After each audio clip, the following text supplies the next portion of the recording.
texture of the stones, in terms of the weathering of the stones, in terms of any kind of a thing. There is no evidence that it was built by Atlantis. So you believe that, but that's a religion you're in. This is one of the greatest mysteries in Egypt. How many times did the alternatives ask that? That's a rhetorical question. Grow up and study that question instead of thinking you've made some kind of answer by saying, how did they do that? Well, that's a question you can try and answer. So get off your seat and stop saying, well, the Egyptians couldn't have done that. Well, how do you know they couldn't have?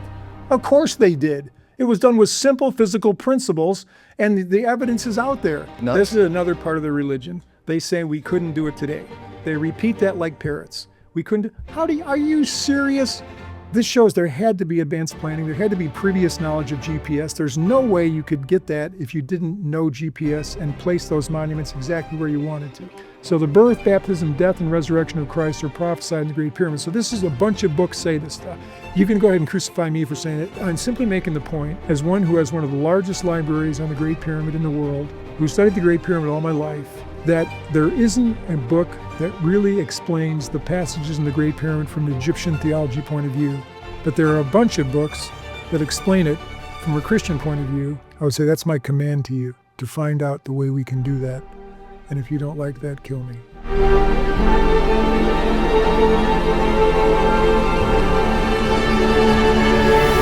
Guys and gals, I have good news that I wanted to share with you. So, this is the thing I was waiting for and working for 3 years. This is a reward from YouTube.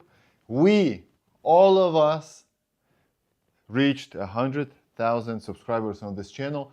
First of all, I would love to thank Jesus Christ, my God, my Lord, my King of Kings, for helping me doing that. Second of all, I would love to thank you, my beloved audience, because you are watching my episodes, you are leaving the comments, you are sharing it, you are subscribing it, you are tapping the like button. So without Jesus Christ and without you, this would not be possible. A few short things before we start today's episode. I believe this is the best run ever on my channel. In the next few weeks, you will see 4 new episodes that will blow your mind. And this is the episode number 1. So in the next 2 hours, you will be convinced by an archaeologist, a historian, a researcher, that the Great Pyramid of Giza says that Jesus Christ was the real Messiah. Guys, I know it sounds wild, but bear with us.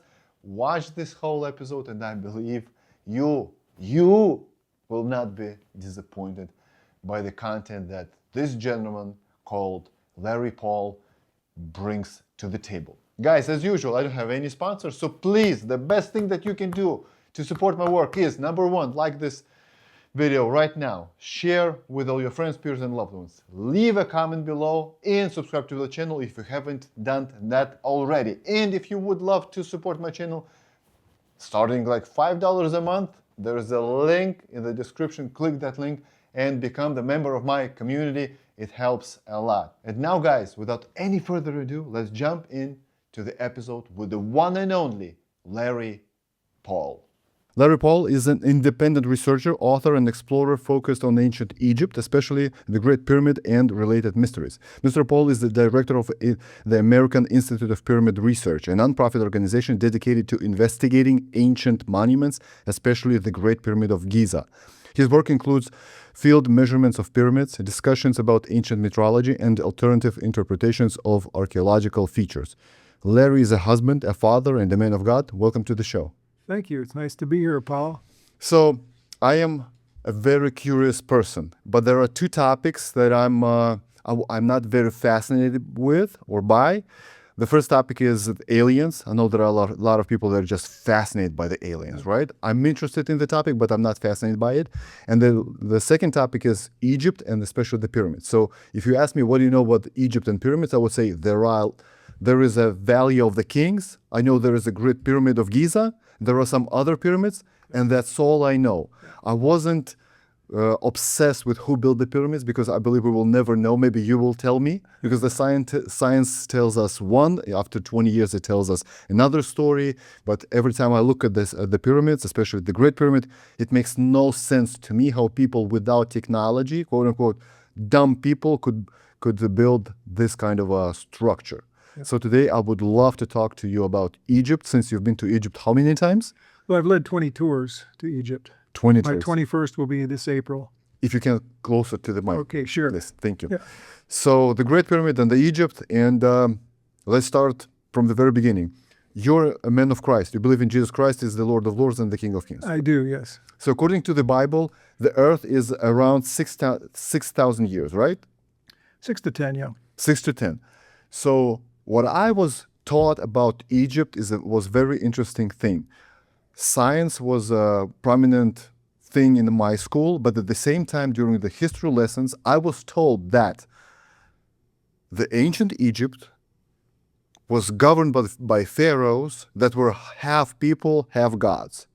And it always fascinated me, like, how can you tell me that these rulers, these governors, were half people, half gods? So the ancient Egypt and the ancient pyramids, the Great Pyramid of Giza, was built when? At what time? Well, the Great Pyramid was built in historical times. It had to be built after the flood.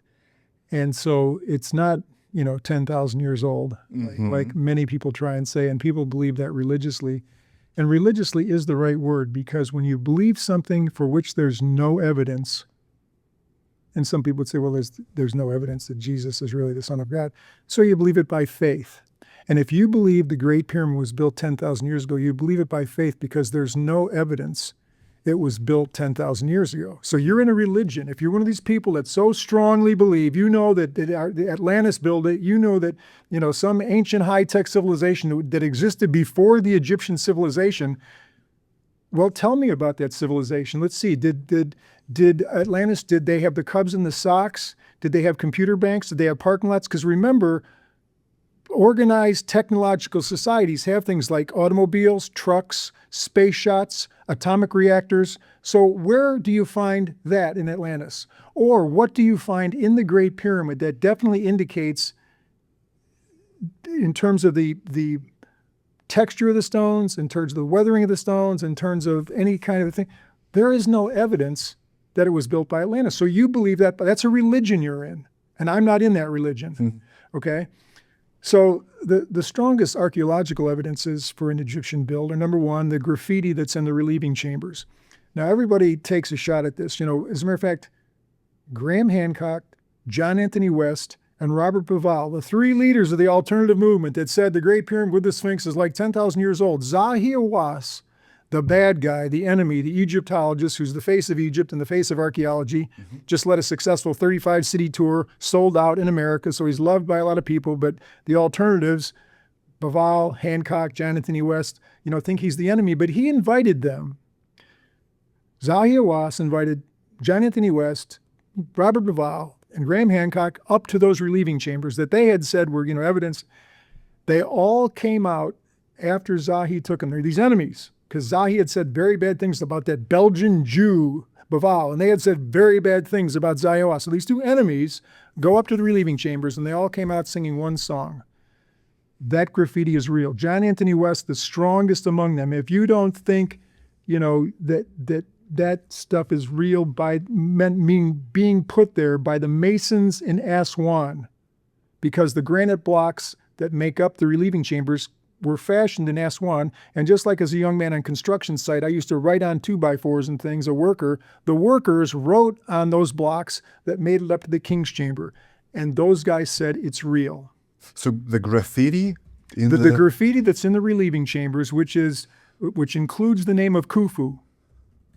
I'm going to pull up. So if it was built by Atlantis, how did Atlantis know there would be a king named Khufu 10,000 years from now?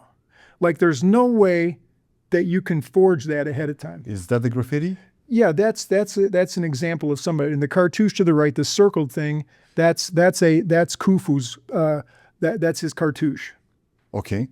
Okay, so So what happened was Graham Hancock backed off a little bit because he took so much flack from the religious people that said, no, that can't be from Khufu, because that would be archaeological evidence that Khufu built the Great Pyramid in historical times by the Egyptians. And we know that can't be true, so there's got to be something wrong with that. All I'm saying is the day that Zahi Hawass showed them, and Zahi Hawass was just on the Pahl podcast talking about all the extra research they're doing right now about those. So they even have more information about those cartouches now than ever. So you go back to the 1990s, whenever it was that he took Pahl and Hancock and John Daniel West up there, and they came out singing the tune. That stuff's real.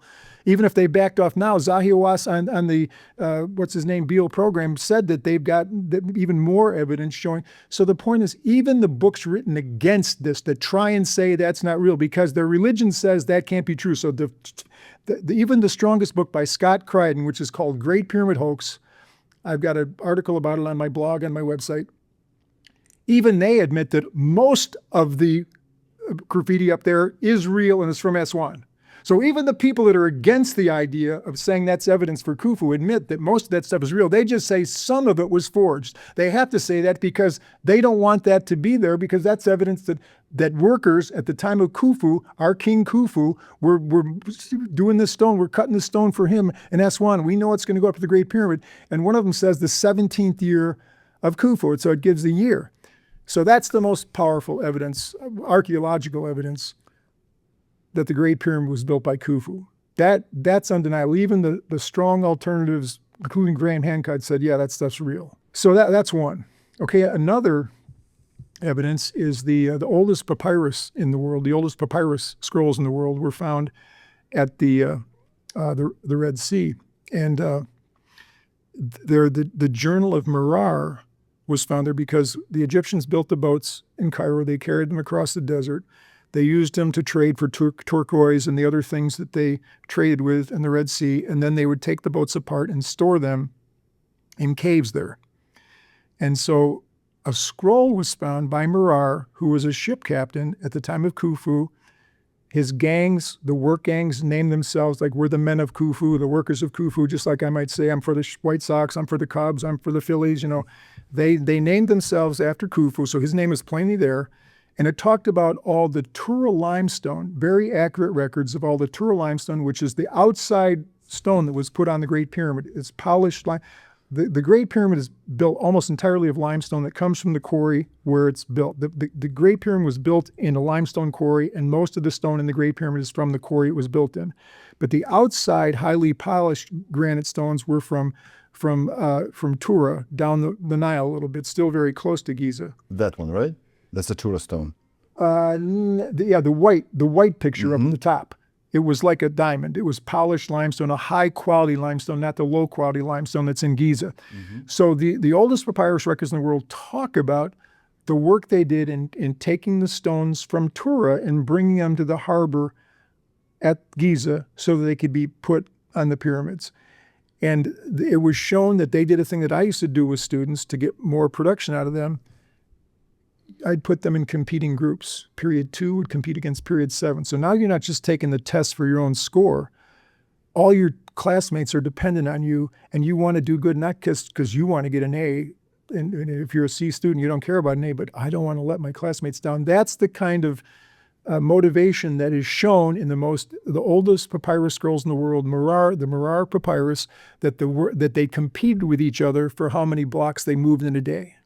So the kind of things I use very productively with students, the same kind of motivation was used back then. And so all the records. So that's a very powerful archaeological record that the Tura limestone, which was the last part of the pyramid to be put on. Now, to be fair, there are some other places on the Giza Plateau that use Tura limestone, but the bulk of it was put on the pyramids. So that's a very strong archaeological evidence. Some of the casing stones, when they were taken out in modern times, because all the casing stones were taken off in historic times, but because the Great Pyramid was covered with sand, the final casing stones weren't removed until recent times, and Khufu's name was found under several of those. There's no way somebody could have planted that. There's no way that Atlantis could have come and before those blocks were removed somehow hid Khufu's name in there. It was in there because Khufu built the Great Pyramid. So to me, there's a number of very powerful evidences that that Khufu built the Great Pyramid and it was done in historical times. So the main evidence that people use that so strongly believe, because when you encounter them at Giza, all the time on my tours, they're just so, it's like, why can't this just be a disagreement? I believe that the Egyptian built them and you believe Atlantis built them and we're still friends. It's like somehow it leads to this, animosity. And that shows it's a religion. That shows there's something more going on than just a rational discussion. Mm-hmm. But if we could have a rational discussion, I would say, what is the evidence that Atlantis built? And when I say Atlantis, I mean Atlantis or any other ancient high-tech civilization, okay? So almost always the first thing they say is, well, the Egyptians couldn't have done it. That's not a piece of, I asked you for a piece of evidence that Atlantis built it. Just saying that the Egyptians couldn't have done it, which is what you just said, that doesn't prove me Atlantis built it. Right. So that's not an evidence. That's a lack, and so there isn't, so when I say, then where does the strength of your belief come from? Because so many other people believe it so strongly, you're in a religion. The religion that's not based on fact. And so, all that to just say the simple answer to the question is the Egyptians built the pyramids. That's always been the answer from world history. It was only in recent times that it was proposed that somebody other than the Egyptians built these. It's not like you can go back and, 1,000 years ago, oh yeah, there was all kinds of theories for how the pyramids built. Everybody said 1,000 years ago the Egyptians built. That's never been in question until modern times. And so, you're in a religion if you believe that the Egyptians didn't build the pyramids. Okay, so I just asked ChatGPT, according to science, who built the Giza Pyramid? Short answer. According to mainstream science and archaeology, the Great Pyramid of Giza was built by ancient Egyptians, most likely during the reign of Pharaoh Khufu, around 2500 BC. Yes, BC, using large organized workforces of skilled laborers and craftsmen, not slaves, based on current archaeological evidence. So this is basically what you are saying. Well, yeah. Correct? So let's throw in another very strong piece of archaeological evidence. Mark Lehner, who spent 40 years of his life sifting the sand at Giza, one of the few archaeologists who's dedicated his career to Giza. He's widely respected in the archaeological community. I have presented at several large Egyptological conferences. And when Mark Lehner takes the stage, how when you go to these conferences at 10 o'clock, you can go to any one of 5 sessions, When Lehner's on the stage, everybody goes there. It's packed wall to wall. There's people standing out in the aisles. He is highly respected because he uses forensic science, the most advanced form of extracting information from the soil that we can do. And people respect him for his diligence at that. He uncovered a workers' village at Giza that's very large. With the micro sifting they do and the wet sand archaeology, they've been able to tell the amount of beef, that's why they know it wasn't slaves, the amount of beef served to these workers. They know the amount of fish that they were fed. They've got the breweries there that in the ancient world, beer was the major drink for working people. The barracks where they slept are there. They were massive. Well, what is it that's built at Giza? There's nothing that would require a big workforce, except for the pyramids. So he found the workers' village, a huge workers' village, documented archaeological documentation of a huge workforce. For what? If the pyramids were already there, which all the people that say Atlantis built the pyramids, if the pyramids were already there, then what was this village of workers for? There's nothing else on the Giza Plateau that took any work. The Giza Plateau was a very small piece of real estate. There was nothing else built except the pyramids. So that's another archaeological evidence, a very strong archaeological evidence. And then Zahi Hawass, I went with him to Egypt in 2014 when we reopened tourism after the 2011 Arab Spring, where there was a revolution in Egypt that ruined tourism. Well, I went with Zahi again in 2015 because he added to his tour something that wasn't on it in 2014, what he called his greatest archaeological discovery ever. It was the tombs of the builders. This is a separate find from Mark Lehner's finding the workforce. Zahi Hawass found what he called the tombs of the builders, and I wanted to see what that was. And so he's found, tombs where they've got names of being overseers and different things. So, that. Again, what other work is done on the Giza Plateau except the pyramids? The mastabas that are built there, relatively small and don't amount to much, but the pyramids are massive. So that's just another archaeological evidence that the Egyptians built the pyramids. These are the tombs, right? Yeah, Mr. Beast did a big program, everything Mr. Beast does is millions of programs. So Zahi Hawass took Mr. Beast to the tombs of the builders, and I thought maybe you were showing me one of those, because that was commonly shown on the internet. But that's not a real strong evidence. I just mentioned because it's another evidence besides the other ones, because there's not, there are tombs there. They do have names that are workers' positions that have to do with oversight and managing work and that kind of thing. So it's just another evidence, but it's a smaller one. That's not as big as the others I mentioned. The Tura limestone, the Merar papyrus, the Graffiti, and Mark Lehner's work. So I want to finish. I don't want to spend any more time on this, because people that are listening that disagree with me, that are in the religion, that believe in it, they're just going to blast anything I say. They're not going to believe it, and that's fine. And for people that know this, so there's not much more I can say. To me, it's a done deal. There's no question about it. The Egyptians built the pyramid. End of story. Done. But what difference does it make whether the Egyptians built it, whether it was built in the period of that pharaoh Khufu, or some other Egyptians built it during the reign of Well, here's other one difference pharaohs? it makes. You started out this line of inquiry by asking me if the Bible was 6,000 to 10,000 years old. Okay. Earth, not the Bible. Okay, yeah, the Earth. So the point is that the Earth's that. These other scenarios that you mentioned about, well, somebody else, you push it beyond those bounds. 10,000. If you don't put the building of the pyramids somewhere about where they're said to be built, you just left a biblical framework.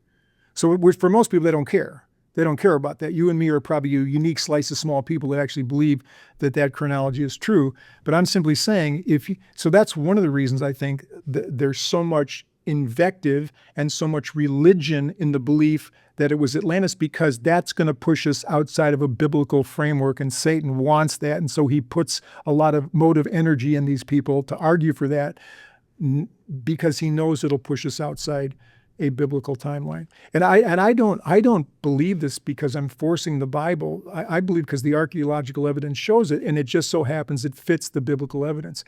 I can fit everything that everybody claims happened. 2.3 million years ago. I can fit no, I can fit that into you've got to look at the work. I mean, it's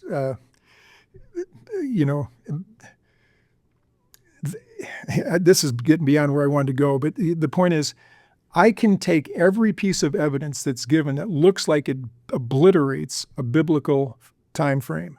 The Younger Dryas, 4.5 billion years ago, the world was created. All those things, I can put every one of those inside a biblical framework that totally makes sense. I just never get into this too much, because usually when you start getting away from evolution, most people believe evolutionary views, so they just put you off as a stupid Bible believer. You're just one of those stupid guys, and they can eliminate you because of that. So it's rare that I get into a discussion like this, because usually the other side is just he's a Bible thumper, we can ignore him. That's their thinking. But I'm saying I can use if anyone's ready to engage with me point on point, I can explain every one of those and how it fits in a biblical framework. So that's maybe a show for another time. But Barry Setterdahl is a Canadian scientist who has dealt with the 0-point energy. He's gotten into we get that, and shows how chronological time is separate from atomic time. And you can show that in physics, just like modern physics shows us all kinds of things. Like this table is more space than it is hard. We can't believe it. This table's hard. No, but we know this table's mostly space. Okay, we know that, but it doesn't seem like it. So modern atomic physics gets you to think, shows you that things aren't what they seem. Barry Setterdahl, same thing. It doesn't seem like that could be true, but he shows based on the 0-point energy, because your reasoning used to be that this, in a vacuum there was nothing. Now we know that's not true. There's all the theorizing about the 0-point energy stuff. He shows that chronological time is separate from atomic time. So atomic time is the measurement that says that's 2.3 billion years old. And the methods they use, that really is 2.3 billion years old. They're measuring atomic time, but chronological time, that's about 3,500 BC. And you can show it scientifically. Absolutely. I'm not making this up. This is real science. Barry Setterdahl has got papers out there, and it makes total sense. So just like before you, write me off, is this table mostly hard or mostly space? Mostly space. Yeah, mostly space. Oh, but it doesn't seem like it is. You're crazy. That table's not mostly space. Oh, yes, it is. And you know what? Chronological time is not atomic time, and that's a scientific fact. And there's a bunch of other things I could say about the Younger Dryas and other things. So I can fit every piece of information that comes at me that seems to be, because of this. No. Here's where that fits. And so I know, even though no one else does, that that actually, because take modern archaeology is built on the idea that and modern Egyptology is built on the idea of the evolutionary view of man. And so it's only recently that we became intelligent in the sense of higher math, ability to build bridges, make computers. When we go farther back, we go back ultimately to a caveman. Mm-hmm. And then before that, there's just, primitive apes or men or whatever. Mm-hmm. Well, guess what? Intelligent man only goes back to the first men that were created. So the period in which we have actual record of intelligent works of man fits the biblical timeline. So it's just a question, was he created or did he get evolved to there? Because the point is, the intelligent records that we have, written records, I was taught when I taught world history, I used to tell students that history is built on what's written. Prehistory is anything before writing. Mm-hmm. That's the definition. As a world history teacher, I taught my students. Prehistory is anything before writing. Well, guess what? Adam, Seth, and Enoch were the first ones to write. Writing entered the human race pretty much through Enoch. And so that became mythologized into Hermes and Thoth and Mercury. So Mercury, Thoth, and Hermes are mythical, but Enoch is real. Enoch was a real man who really did start writing. And so that's what the archaeological record shows, even if you believe in evolution, that writing started about the same time as Adam was a man, in the biblical framework. So intelligence in the human race follows a biblical pattern. There's no intelligent writing we have from 25,000 years ago.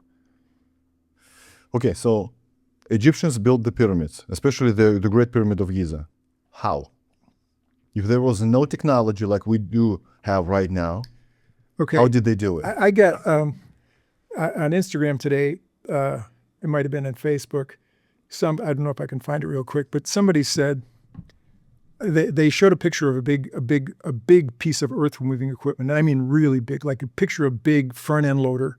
And it said there, this can't lift the blocks in the Great Pyramid. So sometimes they show one of these big things and it puts its arm out there and then it gets tipped over this way. And I said, well, the Egyptians didn't use that kind of a machine.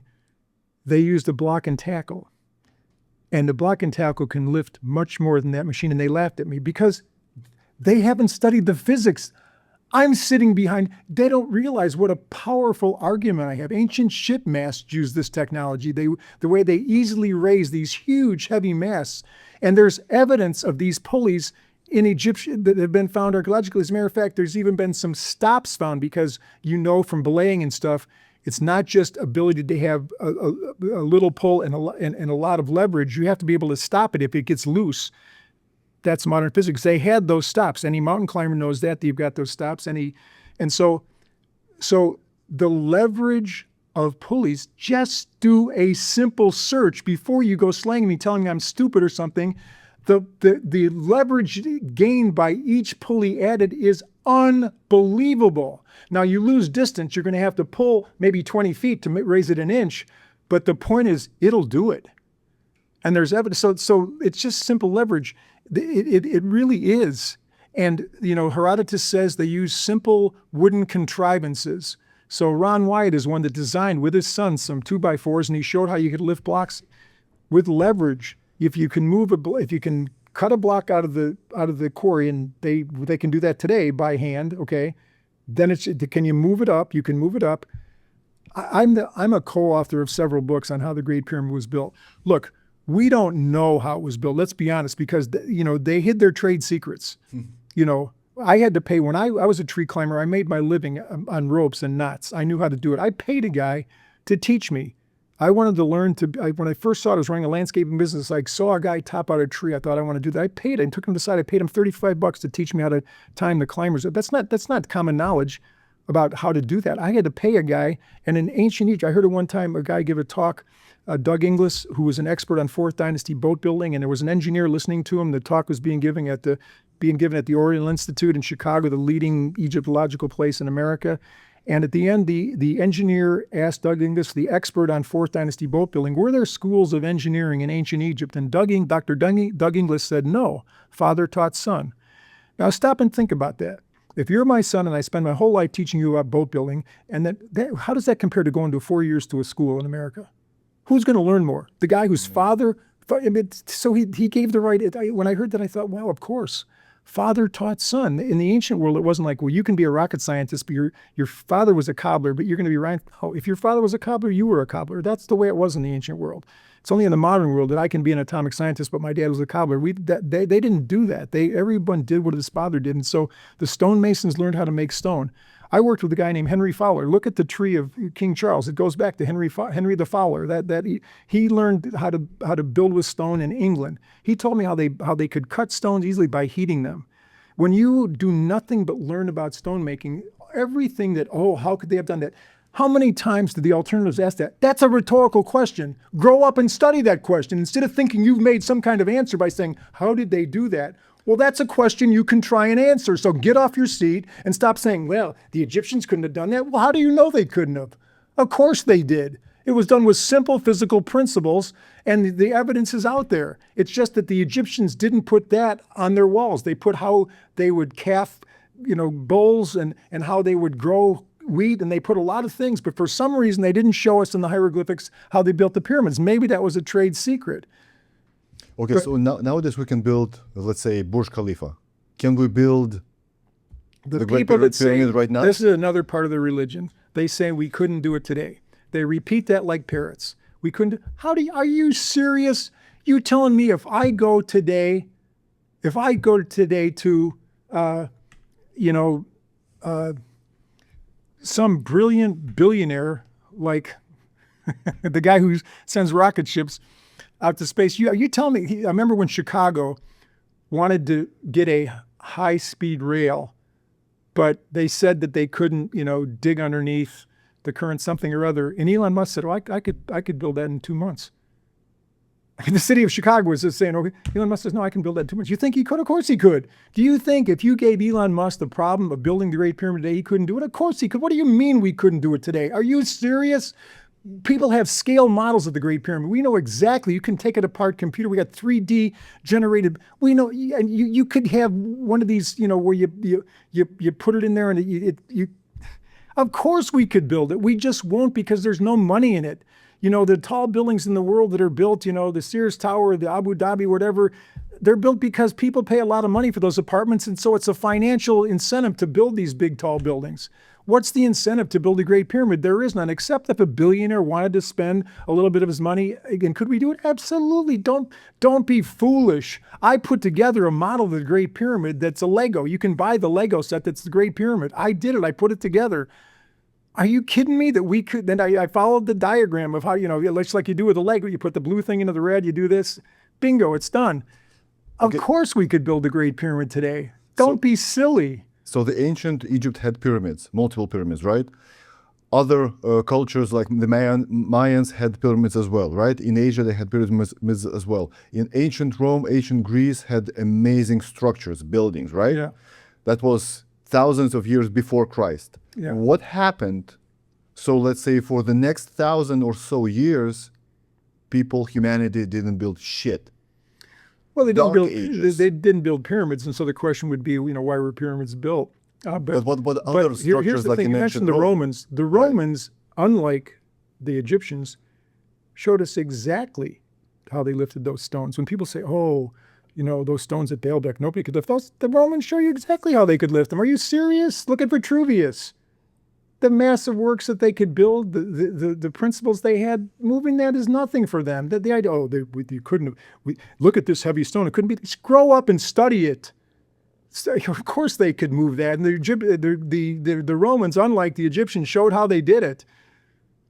Give human beings some credit. That's like a form of colonialism. The Egyptians were too stupid.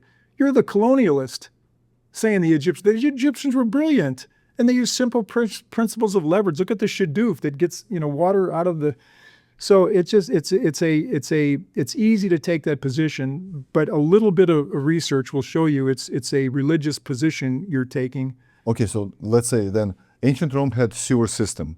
Yeah. During the Dark Ages, they basically shit and peed on the street. Yeah. Why? What happened? Well, no, there's ancient, in Marajo Denjo, there's sewer systems that existed in the ancient world. There plainly are. So they were just lost. The technology was lost or whatever. But there are ancient records of sewer systems. It wasn't just the Romans. So, people have the ability to do it. They didn't tool up for it. We take it for granted. When America collapses financially, which it's going to happen, and I'd like to talk about that today. The things that we take for granted right now, like you drove me here, you told me, you looked at the GPS, it was going to take 45 minutes. But what if all of a sudden the money that we just take for granted in America, the highway grants and things, all of a sudden there were, between where you picked me up and me being here, there were 4,000 potholes, making the maximum speed you would want to travel, because you don't want to ruin the suspension on your car, would be maybe 10 miles an hour. Well, it would have taken you 8 hours to get here. Oh. We take it for granted that the sewer system, the water system, the system that feeds New York, that feeds Chicago, these things hang on threads. If you study the engineering of what happens, you take just a few minor catastrophes or a lack of money in municipalities, and you watch how fast what we think is a modern society functioning, the motto of the city of Chicago is, it works, or something like that. We can. It's going to collapse quickly. So the things we take for granted, keeping up with highways, keeping up with sewers, as soon as the money stops flowing, that goes. And we're into a bunch of sad scenarios, very sad scenarios. People that think, the New Age idea that somehow the collapse of the old is going to bring in this glorious new. No, the collapse of the old is a very sad and awful thing. It's going to carry with it consequences that will make New Age people have to reconsider their buoyancy, their blind buoyancy, to think that a collapse of an old civilization and bringing them new can be done somehow with Tinkerbell, Pollyannish, flair. There's going to be a lot of sadness. Life is good, but cancer is bad. Some things are good and some things are bad. And a collapsing civilization is a very sad thing. Yeah, there might be some good on the other side, but it takes a long time to get to the other side if you ever get there. So there is a discourse, there is a discussion. Some people say the Great Pyramid was a power plant. Some say it was something else. What do you think it really was? Or maybe is? Yeah. Well, it was a Tesla, it was a power plant, it was a Jeffrey Drum, the land of chem, it was a chemical factory. I would say this, to the extent it might have been those, and the things that Chris Dunn needs. Chris Dunn is from Illinois, I'm from Illinois. I spent 5 hours one day with Chris Dunn. I understand his theories. The things that Chris Dunn, and his book, The Giza Power Plant, is the Bible for those people. The things that he needs in that book, The Giza Power Plant, aren't there. Sorry, Chris, they're not there. They're simply not there. And so I think that Tesla could have designed the Tesla Tower from the Great Pyramid, but the Great Pyramid wasn't the Tesla Tower. I think Chris Dunn could build a power plant from what's in the Great Pyramid if you use it as a blueprint, but the Great Pyramid itself wasn't a power plant. But if it was, even though I know it wasn't, because the things you need to have it be a power plant, at least that Chris Dunn says, all the things he says need to be there, the wiring, the copper, and all this stuff, which isn't there, the sulfuric acid, which isn't there. Even if it was, it's not today. So if whoever built it as a power plant failed, because it's not lighting any lights in Cairo right now. It's not providing any electricity to the poor citizens that live right next to it. Yeah, but thousands of years have passed. Yeah, well, so what? If I design something, I want it to last for thousands of years and keep going. So whoever designed the power plant did a poor job, because it's not functioning as a power plant today. But the main purpose for which the pyramid was built, and ancient antiquity makes it plain, this is the main purpose, it's still functioning as. So the purpose for which the Great Pyramid was built is still performing marvelously. So the power plant people, I'm sorry, your baby's not functioning that way now. Maybe it did at one time, although I don't think it did. There's no evidence that there was any kind of electrical system in Egypt that benefited from a power plant, and there's no evidence that the things you need inside the Great Pyramid were ever there. They weren't. Some say it's a chemical reactor, you say, right? Yeah, the land of chem. Yeah, but Jeffrey Drum says all the pyramids were part of it. But I'm simply saying this. Those are very low-level purposes for a very high-functioning monument. But The let's say main it's a chemical purpose- reactor, but why so complicated the structure? Why it has to be so complicated? Well, the Great Pyramid is the only pyramid in Egypt and in the world with upper passage systems. All the pyramids of Egypt only have a descending chamber that goes down. So there's only one complicated pyramid in terms of the rooms that are in it and stuff, and it's the Great Pyramid. And it's not even really that complicated. But the main purpose for which the pyramid was built, the Pillar of Enoch, was to, A, be a repository of the science of the ancient world, showing that it's everything we have in the modern world. The fine structure constant, the speed of light, the Euler constant, the square root of 5, the square root of 3, all the things that are the cutting edge of modern physics are shown in the Great Pyramid. You know, we used to say if we're going to shoot a rocket ship to outer space, what we want to show the beings out there how intelligent we are would be, Carl Sagan used to say, put in the fine structure constant. The fine structure constant will show those people how smart we are, because the fine structure constant is the cutting edge of modern physics. Oh, guess what? In the King's Chamber of the Great Pyramid, there's only one thing in there. There's no gold, no silver, no jewels, no hieroglyphics. Oh, but there's an empty coffer. And that coffer has been one of the most measured things in the history of the world, and Sir Flinders Petrie was the supreme measurer of it. So if you take Sir Flinders Petrie's measurements of the one thing that's in the King's Chamber, the coffer, and then you measure the volume of the King's Chamber, which is easy to do because it's 10 cubits by 20 cubits by 11.18 cubits. Very easy to do. That coffer is 1/137th of the volume of the King's Chamber. It's 1/137. Oh, guess what? That's the fine structure constant. Look it up on Wikipedia right now. What's the fine structure constant? The value is 1/137. It's 0.00729, etc. How it's called? It's called the fine structure constant. It's the cutting edge of modern physics. If you want to find one single thing that shows how advanced we are, it wouldn't be a computer bank. It wouldn't be, a Tesla car. It would be the fine structure constant. Our figuring that out, finding the fine structure constant, which is at the border between matter and energy. It has to do with energy being given off or received by the outer shells. And so it's on the cusp between matter and energy, those flesh and spirit. That's the fine structure constant. It holds the universe together. Feynman says without it, our world would collapse. So and it's just a number because it's in a formula, and the units cancel out, and so it ends up being just a number, and the number is 1/137. So instead of us giving that number to outer space, the ancient Egyptians are showing us, hey, we knew the fine structure constant. Hi. So that's the first purpose of the Great Pyramid, that it would be a repository of the science of the ancient world. I gave you one example. There are many, many, many, many more, okay? So it's still performing that function because I just did that calculation I told you on the plane coming back from Egypt. I took Flinders Petrie's measurements. I did the calculation I just said for you. And so that's a repository. The Great Pyramid is a repository of ancient knowledge that we thought was uniquely ours in 21st century science. I've written a book. It's on Amazon. Anyone listening, just do a search for Larry Pahl, P-A-H-L, or The Speed of Light in the Great Pyramid. That's the title of the book. It's on Amazon. You can find it real easy. You know how easy it is to buy things on Amazon. Just type in The Speed of Light in the Great Pyramid. Links are going to be in the description below, guys. Okay, yeah, but I'm just saying, to type it in to Google, The Speed of Light in the Great Pyramid, and then go to Amazon. My book is there. So I've got a book on the speed of light in the Great Pyramid. So I just told you about the fine structure constant. Oh, we have the speed of light. That's Einstein. Before Einstein, we didn't know any of that. Oh, yeah? Here's the ancient Egyptians. And in the appendix to that book, I have about 9 other ways. Besides my book, which is one way the speed of light is revealed, my appendix gives about 9 other ways it's revealed. So again, the first purpose for which the pyramid was built, to be a repository of ancient, sacred, physical, scientific knowledge, it's still doing that. I just gave you examples, a book that I wrote and a calculation that I just did. All right?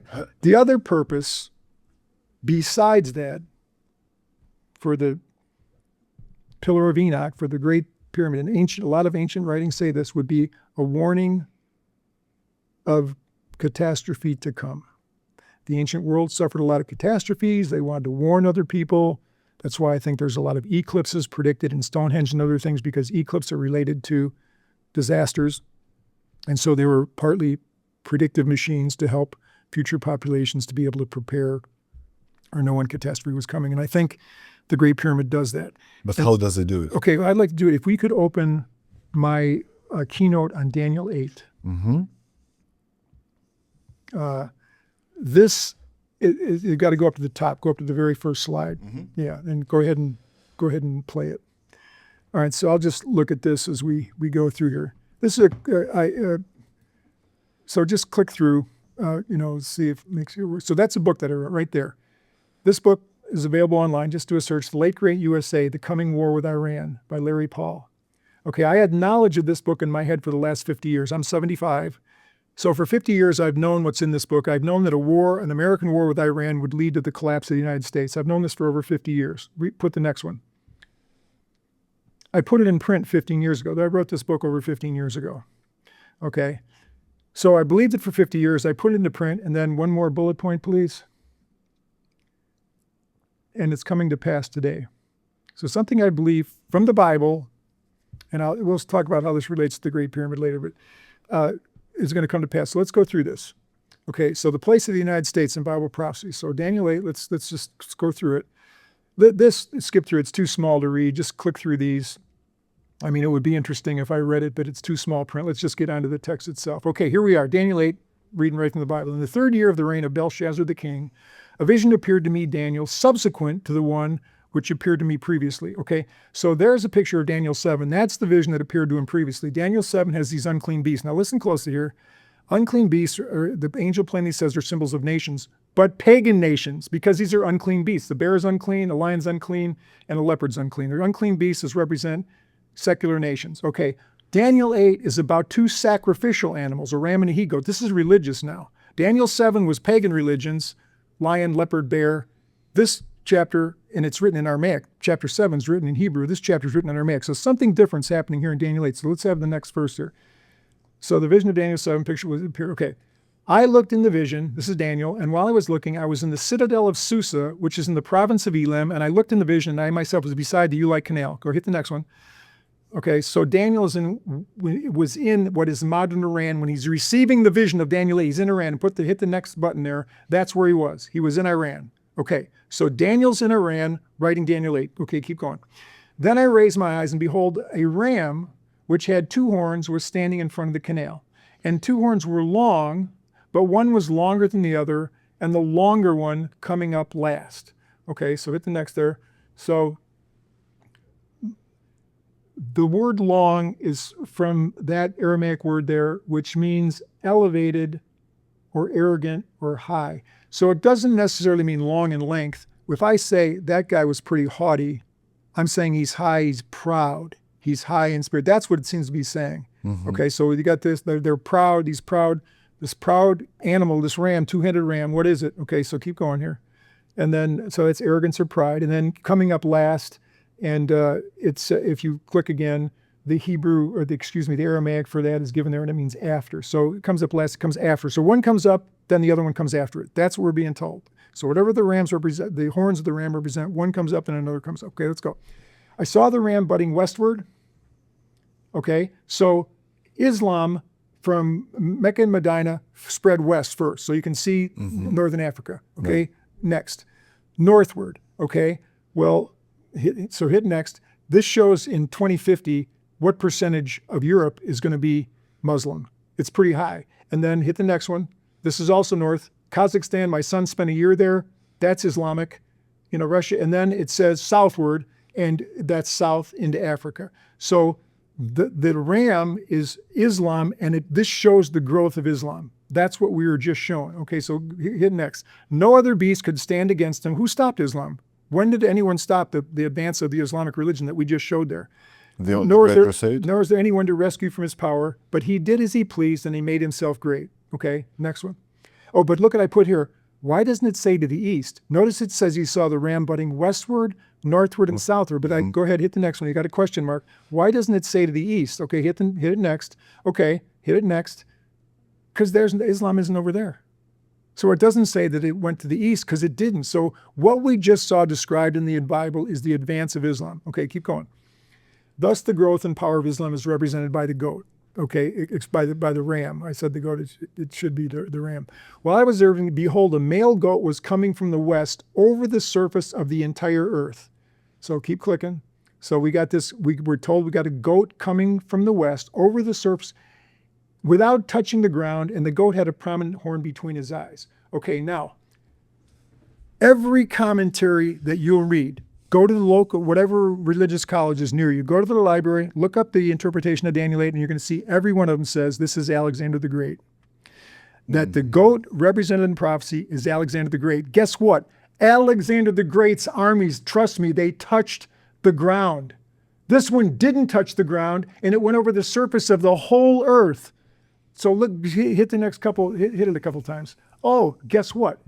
The U.S. B-2 Spirit stealth bombers that Trump sent against Iran's nuclear program in Operation Midnight Hammer took off from Whiteman Air Force Base in Missouri. The mission, which involved 7 B-2s on a round trip of approximately 37 hours, relied on mid-air refueling and electronic warfare to bypass Iranian air defenses. So what does the prophecy say? A goat from the west with a single horn goes over the face of the whole earth, not touching the ground. Sorry, this is not Alexander the Great. So every one of the commentaries and all the all the universities all around the world, all the Bible colleges, they're all wrong because this is not Alexander the Great.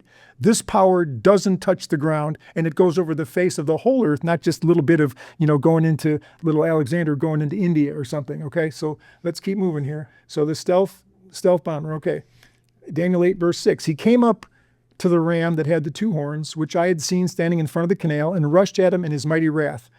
Okay, so just show this again. So we've got this goat from the west, heading east, and he's rushing at, and why would he be wrath? His mighty wrath. Hit the space bar there. Why is the goat, the U.S., angry? Okay, so let's look at a Google search that I did. Look at the top. Were Americans angry when Saddam Hussein and with Saddam Hussein and weapons of mass destruction? Yes. The assertion that Saddam Hussein possessed active weapons of mass destruction was a significant factor in public and political sentiment leading up to the 2003 invasion of Iraq, but it was based on faulty intelligence. But Americans were pissed because George Bush got us pissed. Right. And I one time was with my wife walking through London, and I said, I was by Parliament, I said, I want to walk up there. I walked across there wasn't at the entrance to the Parliament building. I said, something's calling me to go up there. I want to go up there. Well, she says, we're walking across the grass. What are you doing, Larry? We walked up at this side door. A guy with a red coat opens it. He says, do you want to go in, sir? And I said, yeah. He says, go ahead.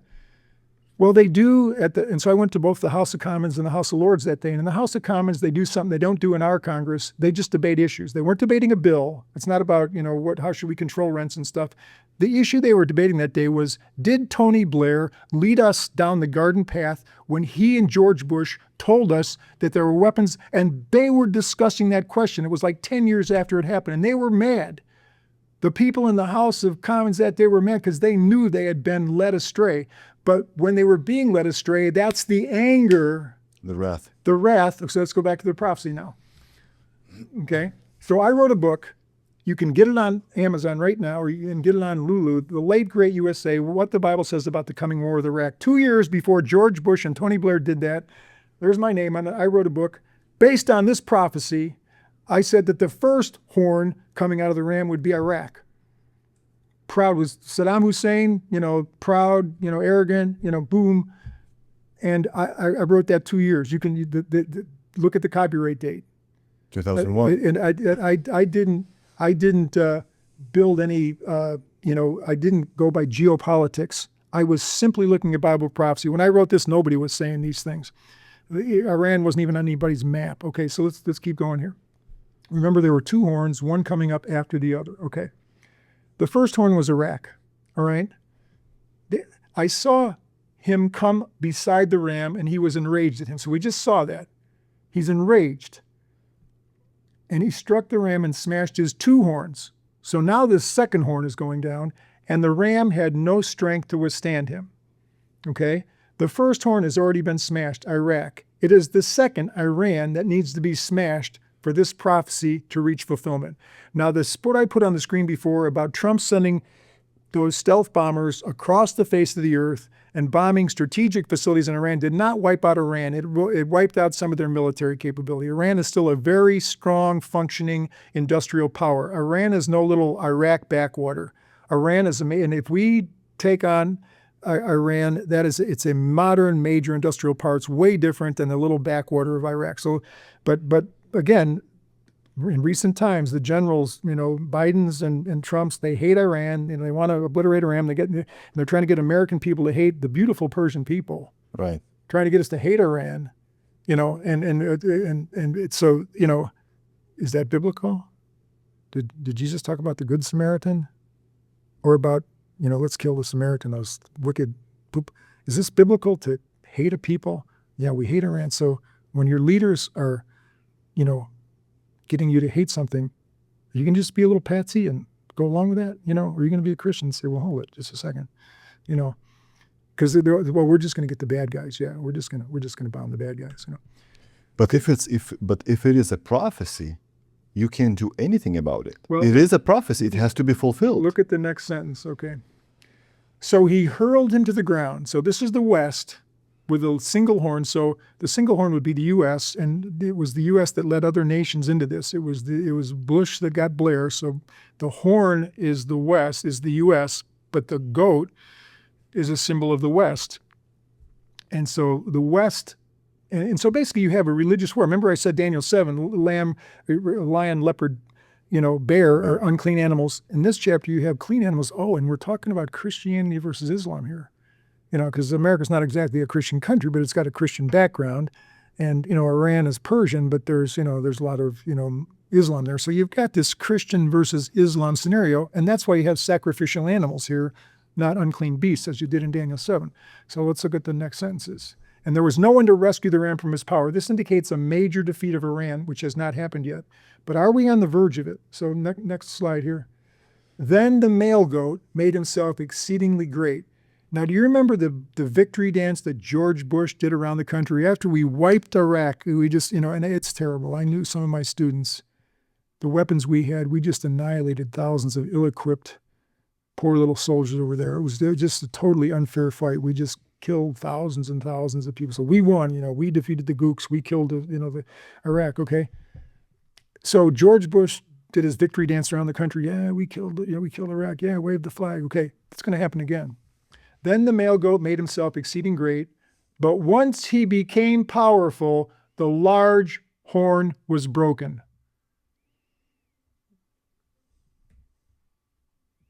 And then this indicates the collapse of the United States. So again, I believed this for 50 years. I put it in print 15 years ago, and now I'm on the air with you telling people that get your house in order.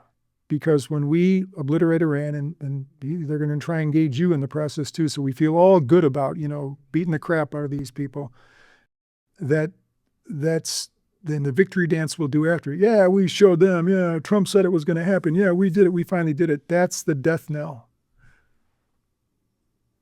But when he became powerful, the large horn was broken. That's the economic collapse of the U.S. That's what it means for a nation to collapse because, Britain once ruled the world. It doesn't, but it still exists. Greece once ruled the world. It doesn't, but it still exists. Rome once ruled the world. It doesn't, but it still exists. America's still going to exist. But when the horn is broken, that's a lot of sadness between what's going on now, all the welfare and money that's floating around so freely in this country. When you have an economic collapse, that's going to change things radically. True colors are going to come out of a lot of people. And I say in the introduction of the book, you can buy it, it's online. I say I don't want to be telling this story. I used to teach, political science. I taught civics. I believe in protecting free speech. I believe in protecting the freedom of religion. That's the most important thing to do. The enlightened thinkers said, we hold these truths to be self-evident, that all men are created equal and are endowed by their Creator with certain inalienable rights, among these life, liberty, and the pursuit of happiness. And to secure these rights, governments are instituted among men. The purpose of governments is to protect rights. That is according to the Enlightenment, John Locke, Thomas Jefferson, the first purpose of government is to protect the rights of life, liberty, and the pursuit of happiness. And when a government stops doing that, there's no point. Okay, when did they stop doing that? Well, it's happening in court decisions all the time now. Our rights are just being obliterated. When? After World War II? Well, it's happening in court decisions now. Let's say right now that you you were making a religious claim at the court. In the past, up until the past 10 years, you were going to slam dunk win. The way that jurisprudence goes, the First Amendment rights were considered sacrosanct, and the government had to have an overriding power, an overriding reason why the individual citizen's right of freedom of religion shouldn't be respected. The government had to show an overriding concern, and they never won. The government can never, because ultimately You've got to if you're going to commit to the First Amendment, Congress shall make no law respecting an establishment of religion or prohibiting the free exercise thereof. If you're going to give people that right, then there's no government purpose that could say, well, because we need order, we can't let this guy speak freely. When I was at the Los Angeles Zoo yesterday, they have the free speech. They have the Los Angeles Code for free speech because people were going to the Los Angeles Zoo with their megaphones and they were hassling people. So what they did was they said, parameters, you've got to be 20 feet away from the entrance. You got to be. It's still I told my son this is a great free speech law because it's putting limits on people. You still can say whatever you want to say. You just got to say it over there. You can't be in people's faces. Let mothers bring their little children in over here without you with a microphone in their face. You've still got free speech, and so free speech is still respected. But in the last 10 years, there's been wacky decisions from judges coming in, and what had been a slam dunk that the person with the religious liberty claim would win in court, that is no longer a slam dunk. There is an eroding of the First Amendment protection through court decisions, because ultimately our founding fathers placed courts in that position because only courts can protect minorities. Majorities, Congress, electing a president, those are always going to be majorities. If you're a little minority, you're a little Greek Orthodox and you're 2% of the population, you have no chance of winning at the ballot box, but you have a strong chance of a court protecting your rights. So the courts have always been the protector of the First Amendment liberties. And what I'm saying now, that bulwark of protection, the bulwark of the Enlightenment, the protection of freedom, first of all, it's not respected by modern kids. They're into socialism. They want the collective. They don't care about individual rights. And for all kinds of reasons, the protections of First Amendment rights are being eroded. So that's just another sign. Besides this sign from Daniel 8, that's the strongest one because it's biblical. It says, once we've obliterated Iran and we do the victory dance, yeah, we killed the gooks, look at how great we are, that's when collapse comes. So get your house in order. So who's going to take the leading power? China? Well, okay, just flick a few more and I'll say a few things about that. And in its place, 4 prominent horns came up toward the 4 winds of heaven. So the Bible's telling you. So let's look at, they're plainly the Far East is going to be one power center. Plainly, Europe will be a power center. Plainly, Latin America will be a power center. And also, the continent, the leopard. And you can see that the leopard has 4 heads. In the vision of Daniel, the leopard has 4 heads. These are the 4 heads. The leopard is where there's spots. There are leopards in Central America, in Africa there. That's all I want to say about that. In other words, that's not the end of the world. The collapse of America is not the end of the world. There's still things to happen because the prophylactic against the one world government that the Antichrist takes over the world with, the prophylactic has always been the United States because the United States was such a fighter of freedom that we would never let a single world government, a UN or anything else take over. But once America collapses, there's going to be nothing to stop a one world government from forming. So the next step, the collapse of the U.S. will lead to the scenario where an Antichrist will have a worldwide power. And all the things that happened at the first coming happened at the second coming. So at the first coming, a decree went out into all the world from Caesar Augustus. And at the second coming, a decree is going to go out to all the world. Revelation 13, he provides that all, rich and poor, small, should receive a mark. So the first coming is a prophecy of the second coming. There will be a worldwide, just like worldwide, and Caesar Augustus put a decree out to the whole world that the whole world should be taxed. And it's going to happen again with the Antichrist. The door for the Antichrist will be opened with the collapse of the U.S., which hasn't happened yet because we haven't obliterated Iran yet. All right, let's move on to something else. I say in the introduction of my book, I don't want to say this. I wish I didn't write this book. I wish I didn't see this. But as a young man, I took an interest in prophecy. Prophecy led me to study the Bible. Studying the Bible led to this, and I believe it, and I shared it. And I wish I hadn't. I wish it wasn't true, but I said it. There you go. So it's... Okay, so these are the pyramids in Egypt. We also have pyramids in Mexico, in Asia. What are those then? The same stuff to show off what we can do? But how come the structures are, let's say, the same form as the pyramid? Let's go to the silver ratio. Go to the podcast. It says silver ratio. Mm-hmm. So let's see. That's going to be, okay, France, Kenya.